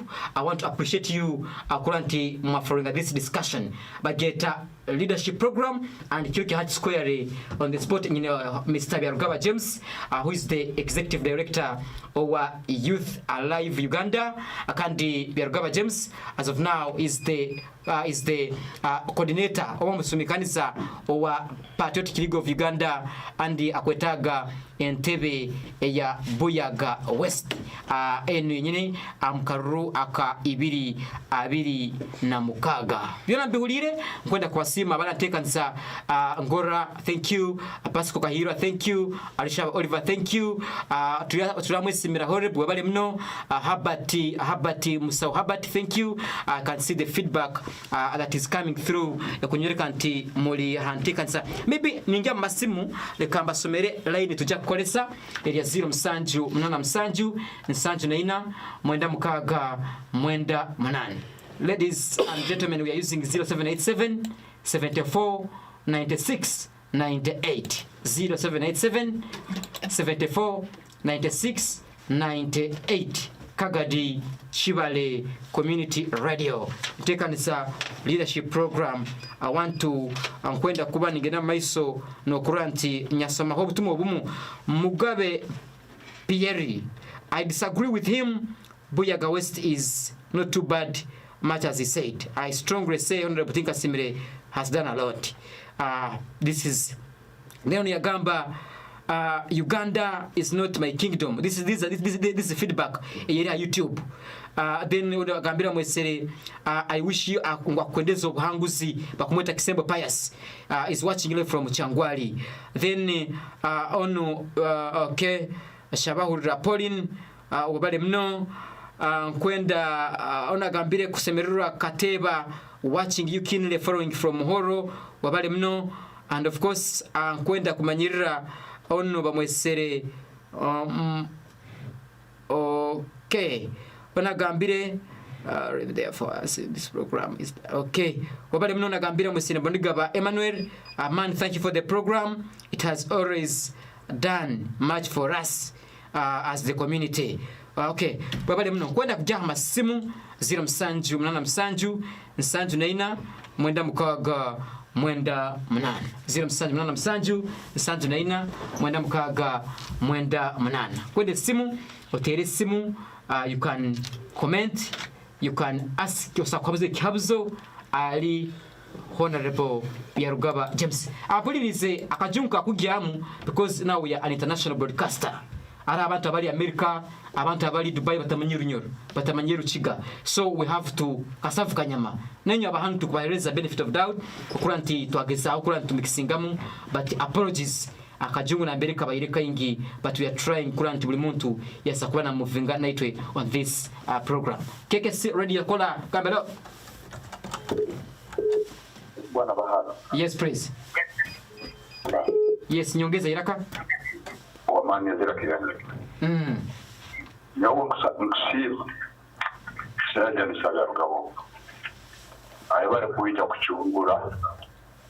CI. Buyaga West. To me, I know when you know source. Kagadi district TV na mutandikira alina chairman fight na MPs bona to me kubasesere uko tutaya bali yakabuka tinyona abwamete bona. Okay, ogwenyo opinion yaye. Thank you. Kola. Hello. KKCR FM. KKCR mshimira. Oha. KKCR mwasiba muta kurungisebo Bogama na Hassan tumwejeje mutabani wa Haji Ikarasi Defu kokshera. Yes. Konka natera ho imanga buri cyo kabaye. So mwene le kama zensi mama teka abadenya buwareka. Kandi umanze kusini warita bacencuzi barungi ko kekintu kikanshemerera izoba. Na kori ya sini ya yabire cyeza katayijire yabire. Ngenda ngambe hari obumu manya undi country director wa Uganda manya live executive director executive director wa Youth Alive Uganda. Yes, hati yaje ngwasabinjire nyaka mana zinyetano nikuwa tugambire from the beginning. Kungana rero myaka 5 yo gusigazi ari kusavinga ngo musigazi ikawa yukari hati abati bagiraga constitution yo kujya mu myaka urasavinga myaka eti ninga basigaza bari kinonye oyine bisanirizo byo kuza mu mwanya gwe yakahumura akube myaka yo gusigazi ya murengi kinda manya wakasavinga ere myaka 15 aho yatugira mu nenzo zire kuza kwiga fasti yenda kushoborere haho kibagiraga constitution yo kujya mu bandi basigazire kabatazinge ninga sorongazi wo yo muntu urariginga basigazire kinyebuzo rene kinde cyo bukuru bya Ugaba yagira mwenda kwijabwa member wa parliament wa Buyagawe ni next is a chirundi chiyo kwijabwa ya abgare mu tuziwe kitu tuchaenda bana basi nonenda kugambira mazima ejibuyaga iyavuye mu binyasi mu mbingo za bukara kuriya tundaza kwegera flower turaba mu binyasi basindike motoka bije cyonde binyasi bana basi yaisha hati nurare banyaka nyowenka director wa Oiro Side High School nyonde KKCR radio nyonde wa bana basi ne bitaro byanje byona ni bana basi kandi kingire ka bana basi kandi wa Museveni nje wa NRM. Okay. No muntu nayo kwijane chikungute fete no bana basika kambaga livuri bya bitano konkanyonka kuna bana bakamiri byako. So we haisha itizoke araza ko presenting na nkezi idea zenye aho nanye konkasitira y'urutero ni cyo cyaye na bana basi nayo kuza mu cyaro. Okay. Ambari nyundi ningi nisikanda ugamo basi bakiya shikame namara nisharikare chikomando nabagambi urunyoro kabagambira urukiga banyego rugenda Kagadi uko cyuwete wese banyongere na chapati ya shinji ukumi banyongere hono runyanya because I'm coming from culture ya banaba kweli what want to rule that glory. Okay. Apisa ije ko kito tujama bana basi na nyonyo wa bana basi bana basi layo kuna kanyonda mwana mafuta. Okay.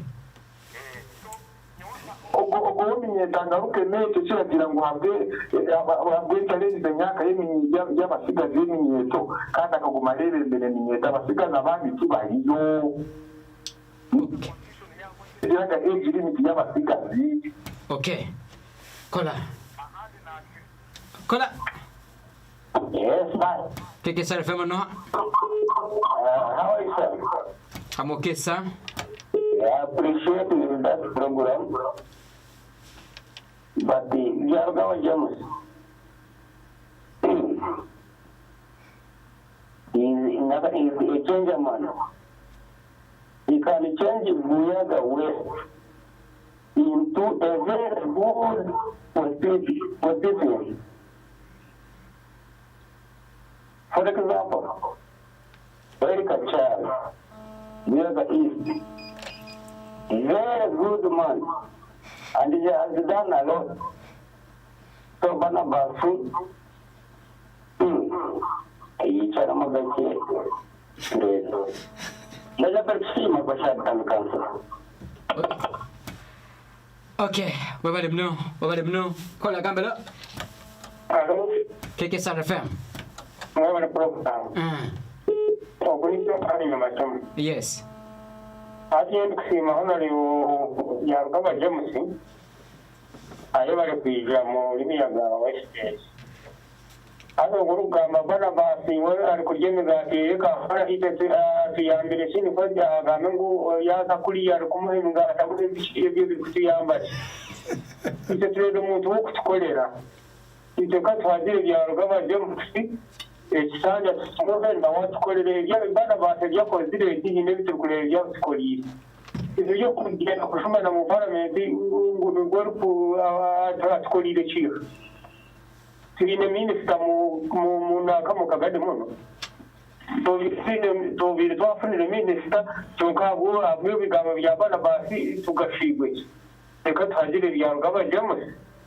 Kandi byarugaba James akanama kanje 0 mushanju kandike 0 mushanju. Mapaga 5 munana emwe mwenda 3 mukagisha tumaronte tuganire byo mani ya masomo niba barenza kuterera. Okay. 0 msanju manana msanju laina mwenda mukaga mwenda mnana mu studios nyine mu byarugaba James tubari sansonga tusoke nsonga za basigazi ngera izena savanga basigazi kandi yasakwana tutoleka obukugo buko kandi bukotagisa musigazi kuranti yasakubana thrivinga ubana natahembera kuranti nyenke yaye yasakubane munyumira twagena musoge twatagene na Buyaga West kandi nambera gambe na wakolekera kaire kona kandi amaze kwana rangira tulirize hambeho za KKCR FM then tuabaza nsonga za PLU ngwatufanya masimu then after nkwenda na Freda Kiga Kaitan mutwaleho mu parliament ya Uganda asoka tueleze his perspective on the state of affairs within the parliament. Kola 0 msanju munana msanju naina mwenda mukaga mwenda munana nwagaba habati chairperson weminye Kagadi wabali kola ntekansa kola kambe leo. Yes or no? Hello? bana basa tukolere areke nanga aije James tumwaka ruru na geza tukolere usajja gereka kugamba twele turababana bayingaha aseka nyendo achoma gena mazwana le bagene mazima tukolere Kola gamba Hello. Yes. Waji? FKB Kabadima. Yes, please. Imire muno honorable James. Ayebale muno. Kandi ayebale no kubaza kurungu. Wendeze kumugamba nti abazali Jennifer. Yagamba we ezo tinjo bimurefere. Yagamba ataenda kutakolenga omuntu. Hata kwenda we abe nkogo MPY 2 aja radio na Juma Bank. Yemusi oga gambira ja Kampala we nali chapati za busa. Ebyo tinibyo turoho. Twenda omuntu akubaza n'abantu arabaza na Tamani arabaza na minister kurungi. Yona bujemusi tuli enyuma yawe.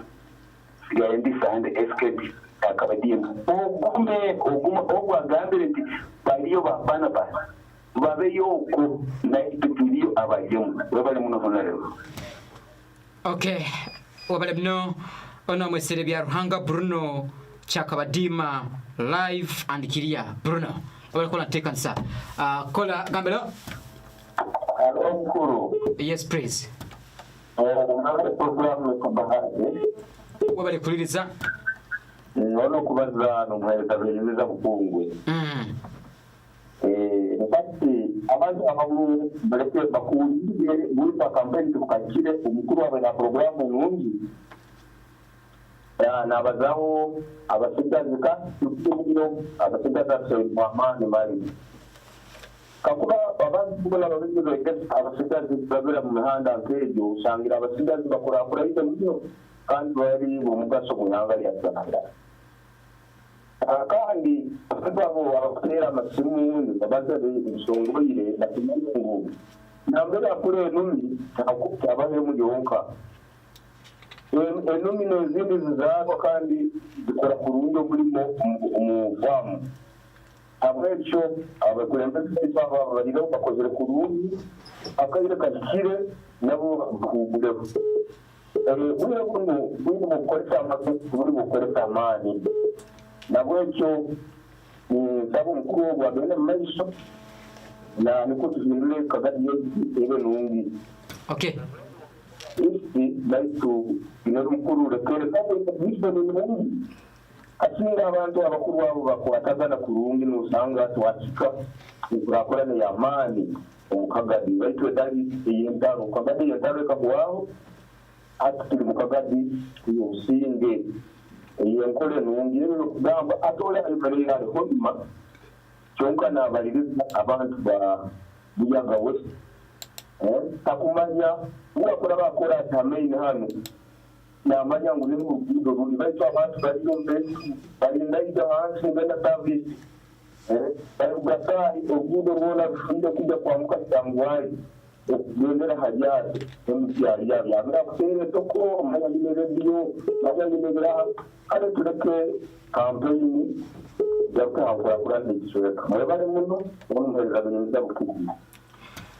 Okay, agamba ata munyano wange bakumweta Salongo awa Market Street. Yes, Anatoli Salongo. Market Street awa ineduka Salongo Anatoli. Wa mambugao. Tawa no bugezi kao.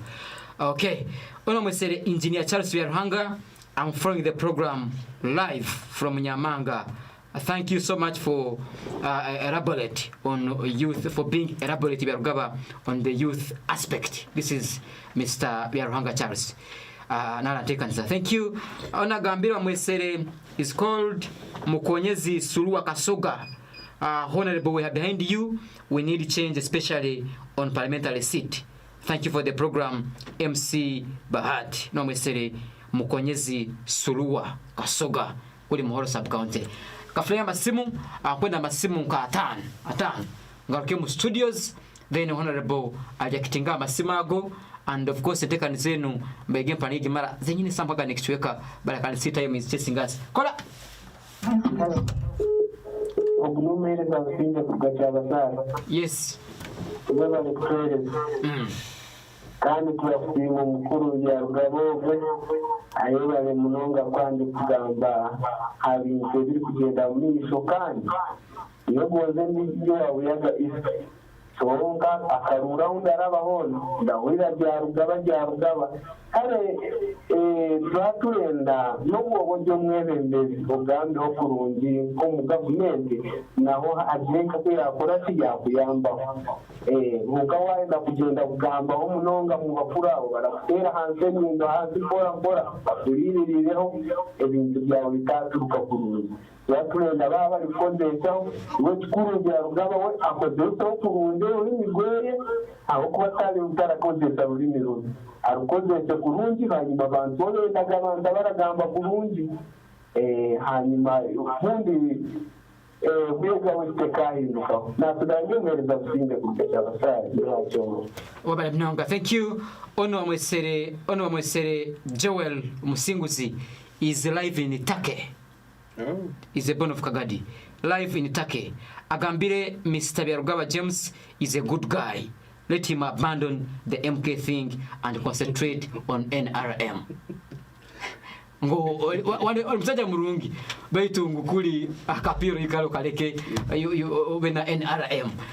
Kola kabela bora teresimu sebo akaredio kakendeze. Halo. Iso noha. Ni mtafta na mwiseneza Maximu. Hano cyangwari nyina kabranch kanga ko cyangwa nayo ndiyo mpulirize omukuru gonyoka soma nawo tukasomera wifu ya mugira twatwire na masa wetu bamwitaga magari musajja murema omusajja ko akaba mucureze muno omusajja ko tagira mpaka kandi we ebyo byugama mayara akora ni mpaka byaha ego musajja ogutagire mpaka na ike cyakuruga mukigira mpaka musajja musajja mucureza ajya kutukolera bana base nawe asoka umuremu. Okay. Demo n'abandi bariyo nabo basakora naito tumure nyuma naito tuye nyuma yaye. Okay. Nayo kumba initeza ndio bandi bagade bari babana base naito tuliya babyaruka tuliyo aina haraguruka. Abaire go. Okay. Kola, Gambela. Radio. Yes or no? Mwabaro kwereza. wano kaburikiro bizimana Gabriel kuruga kya Kagadi mamuji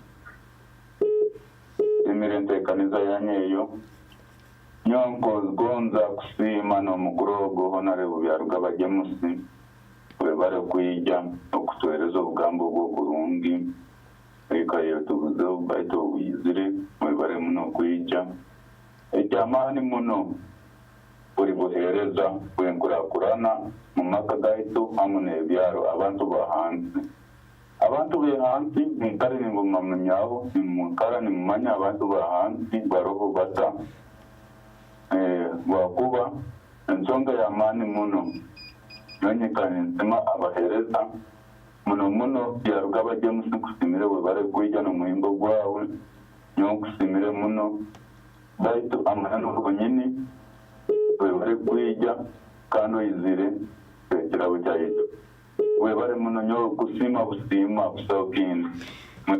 Okay, mwebale mno okay, our discussion is again amaiso on different platforms. Mwebale mno abali platforms nwagaba haba Tingora Horeb Honorable Semga n'abandi abatulirize the silent majority. Mwebale kwa mlioko kola kambelo. Hello. Yes. Agomba ari kuri skafa kuruka borona. Yanasema bakare bongo. Habari jambo ya twasega ya byomye ndio ayuti.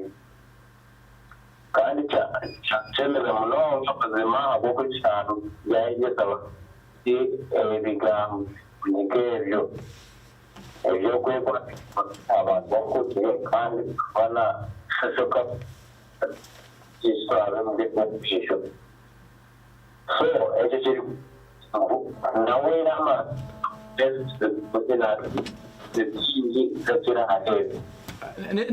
network hello yes terero mu network sebo kugamba yanasema au trebogwe obuteje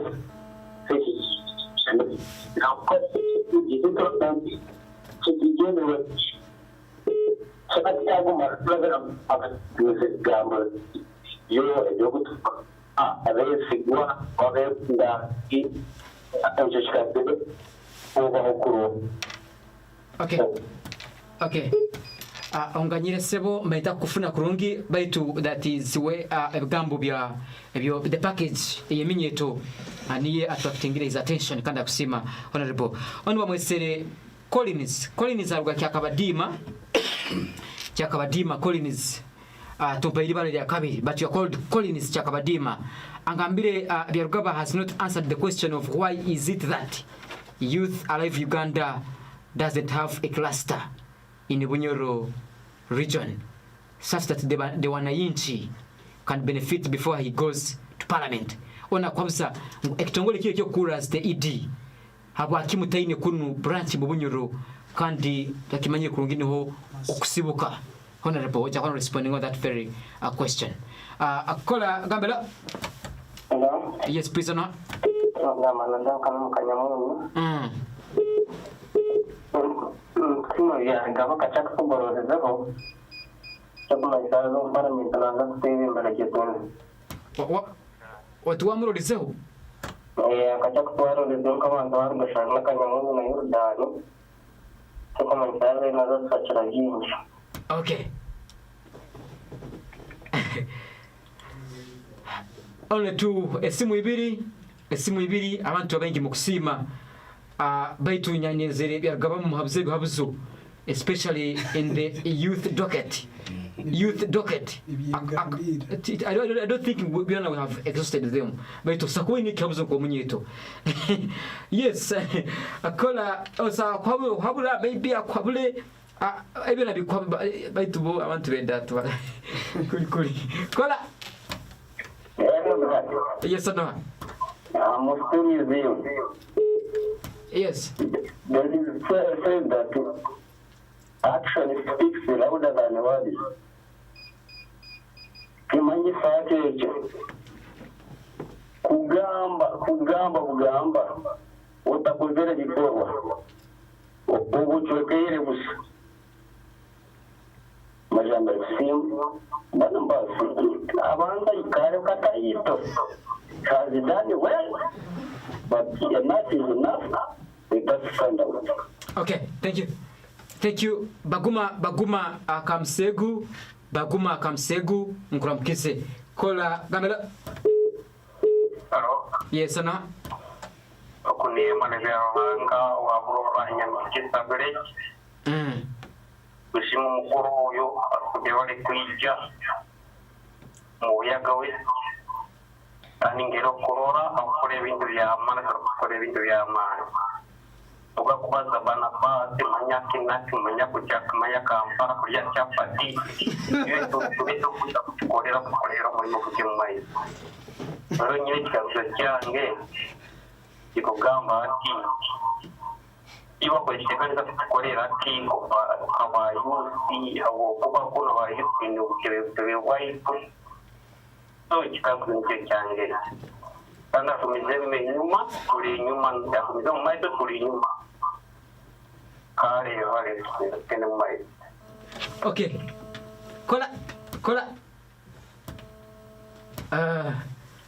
alo okay 078 mwenda mkaga mwenda manana 078 mwenda mkaga mwenda manana kola gambelo ya hanga rumba ya nyaruhu.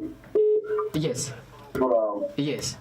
Kabuzo mtugu azambiza itabayusi ngaya kutekaje kutera matafari nendele ata ebyo kani yatekanye ko ataite yende mirimo yendike yumusi yosoka tuzigira zaita kaskuru bali mazina tulikubi ejo warange no ngwe kurembeze asoka atekere isi akole ebintuekuba tumutumira tali geda akore toko ngo MP ono walimu nuko dai sobore kugora tugeza hano rokani ya nyafu.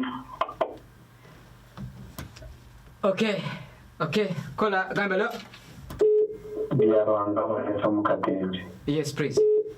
Wabare program ni nsima mukuru wo byaruka James ayo bare kuyisha tugiye nyuma yeye kandi muzeza bururu tutamerwe okujuma abantu kandi byo mwemeze baba yaramba bare Mukatenje.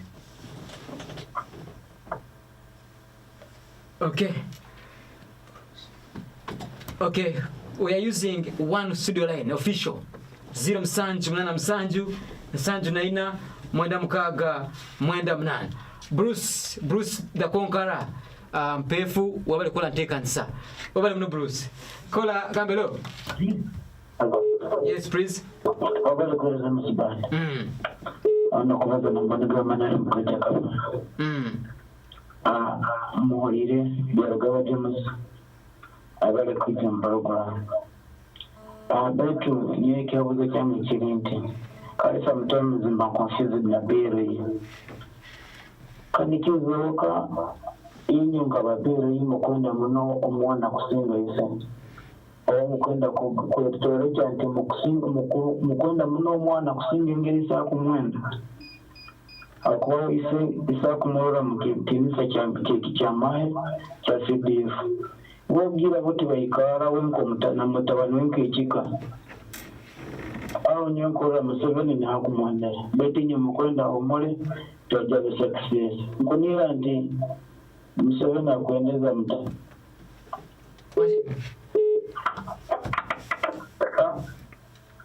Okay hello kola hello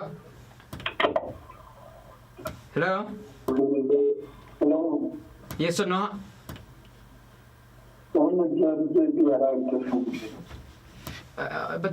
Terera. Yes, sebo.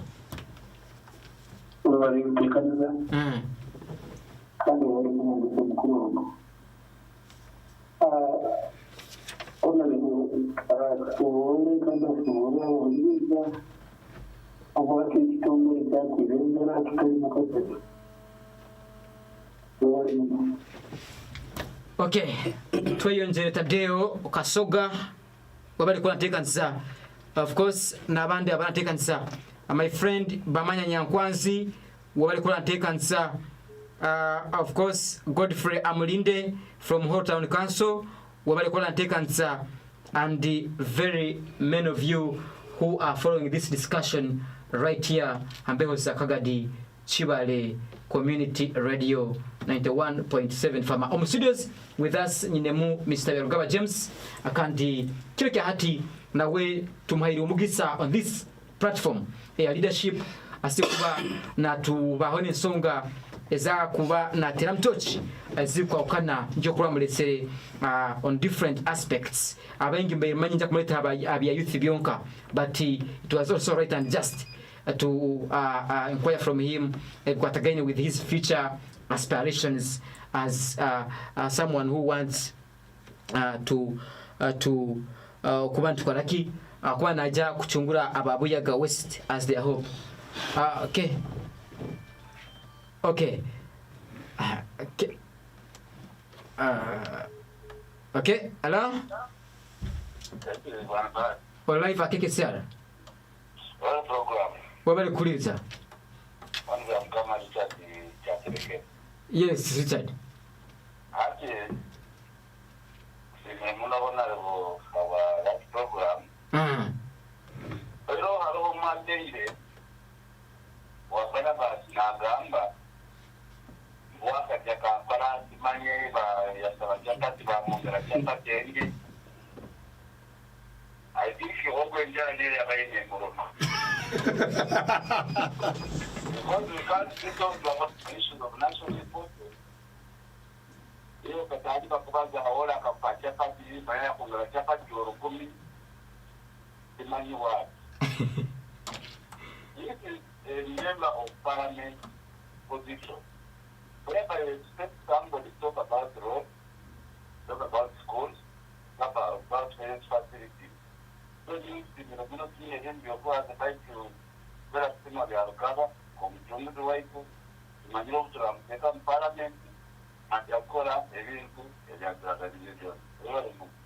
Okay, wabale mno Kagadi Kibaale Community Radio. Omuwenka ngakimu studios. Akola? Yes. Kurimuta. Kurungisebo no. Kurungisebo esonga yawe ensonga. Ono maireza naitwe. Kisara. Yes sebo. Kurimuta mwebale neza yo mutayijogo. Yambe musimile muno kandi ngende kaniza yebar muno gireta gitoyeda itabasigaza kandi muno. Kandi yebar muno wija semeriro muno. Okay. Okay. Okay. Do we have my producer Gaba? Do we have some feedback from maybe YouTube? Then nabo mbukaiteho. But all in all, kwasima bakyana tekansa mugamba timuku byama. Thank you so much. I can see ladies here still going on with the discussion. Mwebale mno tekansa enu atulirize. Again, amaiso kandi to live 91.7 Fama and live stream www.kkcr.urdt.net. I think ebingi babizo bibere byokusima ebingi mno square bibere byokusima, ladies and gentlemen, nkurora na YouTube, nkurora wengi bakusima, and of course ebyo leka tu sambye akaire betu kwa kusima Pauline wako bali tekanisa Msingu Joel alitake thank you na abandi abatulirize in different parts of the district and the country at large. Rugaba James kwenda kuba then there is Niwamanya Gerard ono afande ali kuli side za Moroto is listening to the program. Afande Niwamanya Gerard Rugaba akazindara ko kawe can respond very fast and we wrap it up. Webale munonga owabanza yagira ngu Uganda is not a kingdom ninga Uganda tobukama koko nagira itonto tureba General Muhoozi Kainerugaba as an individual, as a person, atari mutabani wa president. Kandi nobu yakuba mutabani wa president ticyabandiza. Precedence has been set. Kenyatta atabe president akari mutabani wa Kenyatta. Konga Kabila akari mutabani wa akata mutabani wa Kabila senior. You go to USA, George Bush. There was Bush senior and George and so ticyabandiza konke chikuru munonga abakurikizo mu General Muhoozi Kainerugaba tukirizamo habwo ubushobozi obwayine. So nubu yo kwa president is not because ngone mutabani wa president konka habwo ubushobozi. Ekindi uriya yabuza imyaka ya youth kanjiruje magwache ninyebembera eminyeto. Ninyebembera ekitongore ekikusavinga eminyeto. There's a difference. Antegereza. So URDT. Actually, URDT. Actually, kuruga lukumi rwenda chenda nesha twatandika. We are over 30 years in Uganda. Kuruga twatandika twakabana executive directors munana. I am the youngest. Antegereza. But I have only served for 5 years. Nikimanyisa ngo abantu babayaga wese ko barankwase Entebbe ninza kubya yuko ninza gukora ki because ikinkozire I will continue serving youth in another capacity as a member of parliament. Now ekindi, there are two things here. People are asking how to in the office Kagadi. What is important, I don't need to have an office in Kagadi for people of Kagadi to benefit. Kagare muroitron tinyine kuba na office Kagadi abana bitu kugobora mu kitongole koko nakugira ngo the headquarters in Kampala because it is a national organization. But even if it is in Kampala, nakuha examples. Nyina bana ba Muhoro, aba Burora, aba Rugashari, aba Mpevu, abonkurana. Nabakabamba. Out of 900. Exactly nabakabamba wachigamba. Then ekindi, when we are designing projects, nomanya IDI. Project eyitwine omu northern Uganda covering 14 districts. IDI is implementing the same project omuri Kagadi. So it nikimanyisa ngo Youth Life cannot come to Kagadi to implement the same project because nitubagana. Tugira in expertise in Western region. Youth Life has expertise in Northern region because I've been operating in Northern Uganda since 1993. So it is our stronghold. So it would be duplication of services. But that's not the issue. The issue is about, even if the office was in Moroto, how do I link people from Kagadi and Buyaga West to go and south? Then Ureya was, what are you planning? Abandon PLU. Hati wana MC. Kagadi ekaherera kuba na minister Matia Kisembo, umugere bwa UPC. Titukabaga na minister ndicho. Ekyo nakimanya? Na kugira General Muhoozi Kainerugaba naza kuba president no president akuza kugarukaho akankoma kuba coordinator wa Kagadi ninye coordinator mu ihanga lyona akomirwa General Muhoozi Kainerugaba ashimwe dukana abe president inaza kunyebwa eji government kuzagarukaho neyito ati naba president naba minister ibuto abantu bahagari tibara goboreremo ngene ekishwa cyahindwira misho kikuza kubukira kuri nyongume kuno wano kwa tenswa ekiswa cyananzire kikahinduka amicho kikagaruza kuri iwe noguma kuno abarinda bakabebazora misho nugaruka kuri utegera kuri ashi so tinkajiruka because I believe in it. I believe in the peaceful transition of power without using violence and without violence. Then what are you planning to do for the youth? Oitekatire kukora ki aba eminyeto ebintekatire kukora natakire kubikora kana nabigambiro. One of them is skilling. Already na training ngire eminyeto n'abantu muri Buyaga West gukora emisipi, gukora sabuni, gukora amajuta n'ibindi, and I will continue. Ekyakabiri is about supporting education. Ijweri katongira bursaries 50 abana already bari reporting in the various universities. Nkaji James Byarugaba. Full bursaries. And when I become MP, I have connections with other universities that will go. Then, of course, the other important aspect is linkage to employment. Kuna bangaba bana baheza kushoma, tuatahe mkago tutana companies, even the other countries. Because apart from Saudi Arabia, where people are suffering, there are other opportunities in France, in Canada, where we can send our young people, professionals, to go and work bakawasha shura. So, on the capacity, you want to come to France? Yes. Canada. Why not? That's the importance you kunywana. And I have friends all over this world. Yes. Then hariho umuntu wankwata kubitina agamba abantu ngo batera amatafari yankwata maybe atahudikirize ki nakiresire nkacho kurebera kugira ngo uriyo musigazi no boyina mani go gukora ibintu ebiri kwetagisa mani kutera amatafari na chanke kizampo ico wakubasa kora because omuzeyi w'emyaka nkaga no mugamira batera amatafari agamani tagini so na chanke cyo kureba kungate nagira ngo abasigazi bazomu kutera amatafari konkati kugira ngo kutera amatafari no muri mubi harimo abagatire bagagubura muti bariho so itaro muri mubi as long as gwakutungira kasete. So I think those are some of the issues. Appreciations. Of course abantu basima from different corners mwebale mulunga mwebale kusima wagira ngo buyaga west terimbi ogwe nawe ayirebe kwa kubireba otherwise yonani ndaba mu nguto ndeba ngo tiziri mu korasi uruguto rwa muhororo ndayiga ubundi we narureba ko ruri mu korasi kumanya ko korasi kugirebamo abantu bakobushara bine bitoke wazayo unoshanga bari kubona so tikumanya wa hakuzura konke kirungi yagira ngo natura hwima. So it has no touch with the local. Yes. What is happening on the ground? Nothing attached in the so what the kagiye chapati zeya mu hwima konke byakuru shata kubyitegereza.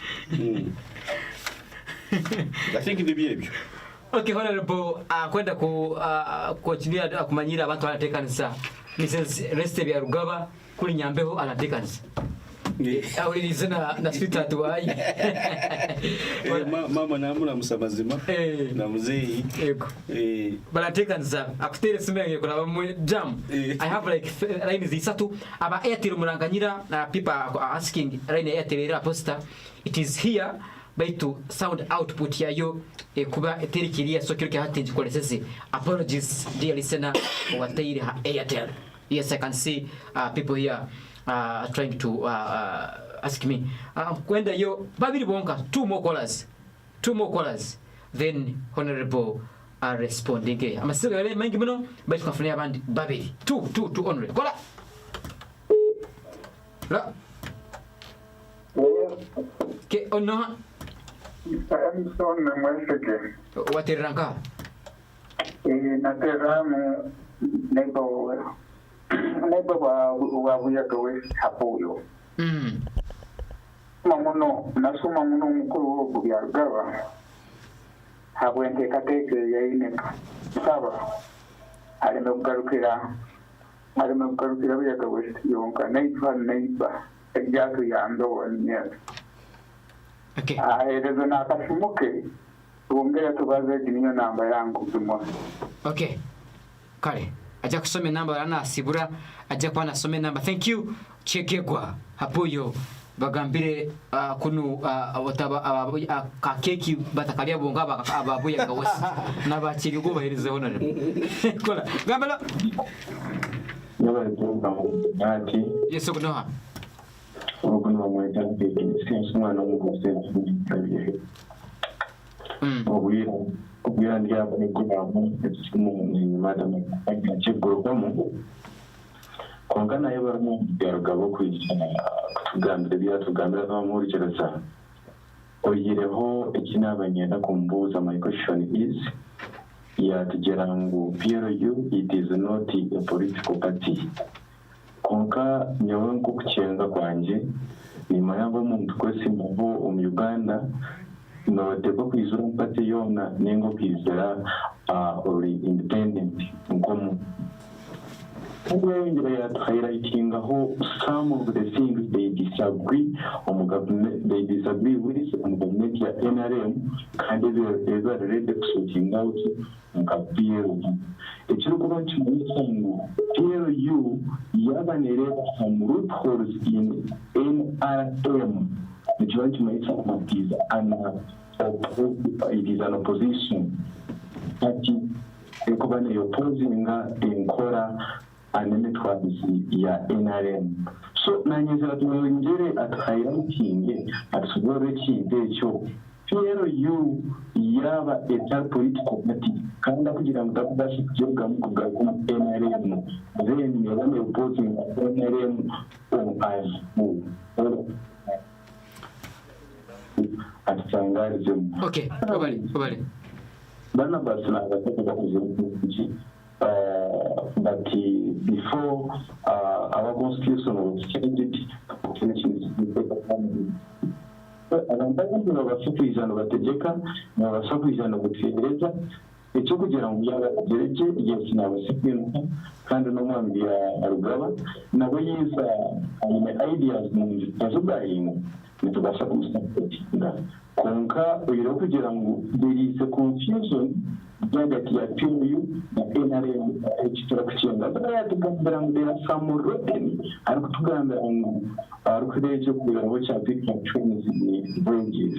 So wangira ngo it is a party yo kugira ngo no yo pozinga no reba ngo there are some very loopholes look in Uganda kubatereza unemployment abantu kuzakiri Unko kuyatugamba kandi bagira ngo ikize kati eyo no kwatara edendera at the same time bakigira ngo ya opportunity around the kuchenga konka otherwise ideas any nyingi ninungi maybe he will need to electrify us and he explains more.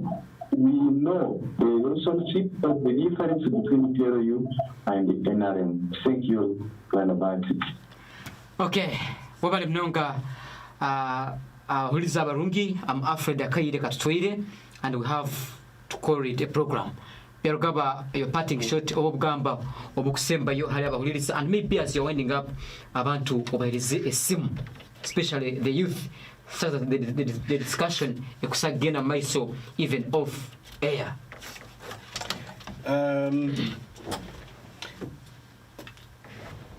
Ogwa assembly PLU versus NRM. I will give him a simple echukurura. You know that the Catholic Church has the Catholic Charismatic Renewal. Nochimanya bana BMC. Yes. Charismatic tukajeted in. It is a renewal within the Catholic Church. The Catholic Church. Hagwechi yata nchiro. Aba renew bakandi benda kugaruza busasa. Nichimanyisa ngo haka harime ebita kutamburaje bayina ngo bashobe bendejize mu muriro. Ebita kutambura bitambureje. The same as PLU. Tikugira ngo waba PLU warugo mu NRM. It is a renewal. So PLU tikugira ngo niza kwesembera mu PLU because PLU is not a political party kuko nabagenza kwesembera mu NRM kunka. For us, we are interested in changing certain things within the system. So Barnabas, I don't know how much time we have. There was an important conversation about Parliament. Maybe we shall discuss it next time. It's okay. Maybe to just collect the hati mundo gundi. Okay. We had a lot, but okay. So kwenda kusima abakere batulirize ha KKCR kandi abakagwiza ibikaguzo bona nabone masimba. Kwenda kuyikambisa abahuliza ba KKCR especially minyeto and probably banabahati ntakamalirize hine ekintu ekikwijo misha kandi kinyweseza ebito antugambaho that it provides an opportunity for youth empowerment. Tinka Uganda kigambireho, which is the annual National Youth Conference ekuza kubaho omwezi gwa 12 kuruga 210 ku 15 organized by Hoima Catholic Diocese. It is rotational. It is organized by the different dioceses. So 210 ku 15 dioceses 19 kuruga mu Uganda yona neza kunganira aha St. Andrea Kahwa College Bujumbura with the theme running without tire, ninga kwiruka utari kuruha. And part of the things ewa kwandi bagambaho ebiku benefiting eminyeto nibazagamba habyamagara kureba omunyeto yayira byata kugira ngo ko kutwagamba tiya afati yakwato burwire ninga tiya shaku. Echa kabiri is economic empowerment. Echa kasha to be about leadership ebyo twabigambiro. Then echa kana of course is about spirituality. As a younger person, how do you benefit from your youthful age? And of course, Hoima being an oil city, there will be a chance to tour. Ningo kubatwara kuza kurambura amajuta oil tour no kureba ikishahe kitu ekibali kombeka Kabale International Airport. So it's an opportunity for youth empowerment, and I will encourage abantu abakubasa kutandika kwitekateka to be part of this important annual event. Otherwise, mwebale munonga abahoza ba KKCR na Sagandi James Byarugaba atenyi kandi abahagizi ba PLU tuza kuchingura office omuri Kagadi. Yes, on Uchenganjo Street. Very soon tuza kubeta turi kugironkinga ninga kurara bukoreba kapande. Our office is going to be open. We've been given authorization from the PLU leadership. Hata abantu abachanda gutinga ngo PLU ntuzana zana abo nabo tinkubetegereza. We are serious about being part of the leadership conversation of this country. Wherever, if you've been following, the general has been appointing regional committees, and he's going to continue until the whole country is covered. Then after that, as the appointed district coordinators, we shall be appointing the sub-county coordinators. As like I said, as we prepare ourselves, then on Saturday, to an event, ntuza kutayayira Kagadi Hospital, kuza kushura abarwire nuko kubaha akantu kake kasukari kuturabatu basize so cha mukaga mukwenda kubungira Kagadi Hospital yes kurura abarwire. Yes, as PLU to know that event, kubunjira abarwire no kubashuraho no kubaha yakantu kake kasukari sente nimziyanka sente nezito twargo meeting twayishonda mu sente, because as good citizens, that's part of what we are pursuing as PLU is to make sure that citizens fulfill their civic duties, and one of them is to engage in community development. Kumara hebi into ebiriho so twareba ngo abarwire bari Kagadi Hospital. Sometimes maybe umuntu navuga yakasabuni so twara kasabuni no kubareba.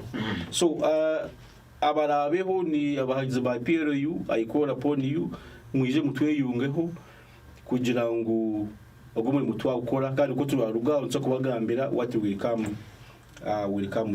come next. Yes, maybe as ending up akanaba kesimande we inamba yesime yanje ni 0772 676759 ninga 0 kaga na mushanju atanu na mwenda konkanyabura we wanterere simu ukayantaji kwata nsindikira message. For example, na marahisha ibintu kichwe katika kwasire simu hadi ko muntu yanterera ntaji kwasire na basa kuteka tegoti kwate simu konka watere kwa ntaji kwasire nsindikira message, because it becomes easy sometimes kureba message. Then probably nanyaze kubaha eligible number ya chairman uri kura timu yanje kugira ngo utankwasize hakintu basa kutera chairman umugambire ati honorable Ndioni Muronda ari inkahi ejo namba ni 0 mushanju 8 0 ina 1 0 eyo ne ya chairman uri kura team James Byarugaba na mweta honorable Ponsiano Barugahari. Many thanks actually is ebyaitu na Byarugaba James hawe kiroke hati at this juncture nikiriza tuse kwantu bikangia hano, and I want to appreciate you Mr. Byarugaba from Kampala okugamba that I have to feature in leadership program. We can't take it for granted. Many thanks for coming through. I want to appreciate your assistant Anatamba Pasco, and for accompanying you all the way from Kampala up to KKCR FM studios. Mwebale mno kandi my producer Mr. Gaba Charles. Thank you so much for the great work. Abana excited bakifundire kurungi kitalimu kwekwata kuona wherever they have been across the world. Apulirize nkyali MC Bahati kandi I want to appreciate abateira amasimu na baikaye bawulirize, and even those abasindikirize messages. You can keep the discussion going on various platforms, but most importantly mubesinge ngere tips za hirenke minyeto okuranti nenye mu Africa, the great men and women of tomorrow. MC Bahati the kambende say okurara nobsinge. The views expressed in this show are not views of KKCR and its management, but are views of individuals who feature in this program. Thanks for listening. Ebyo byonna ebyohulire tibiri bitekerezo bya KKCR kandi tibiri bitekerezo bya bakozi ba radio baitu bitekerezo bya abantu webale kuhuliriza.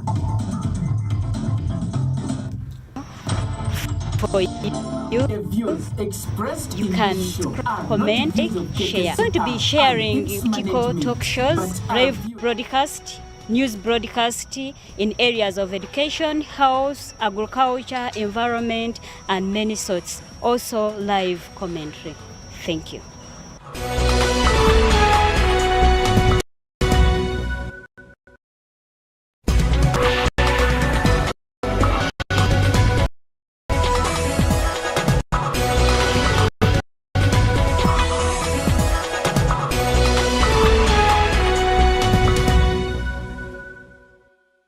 Hello everyone, my name is Eva Satkwasiwe. I'm the station manager KKC Media.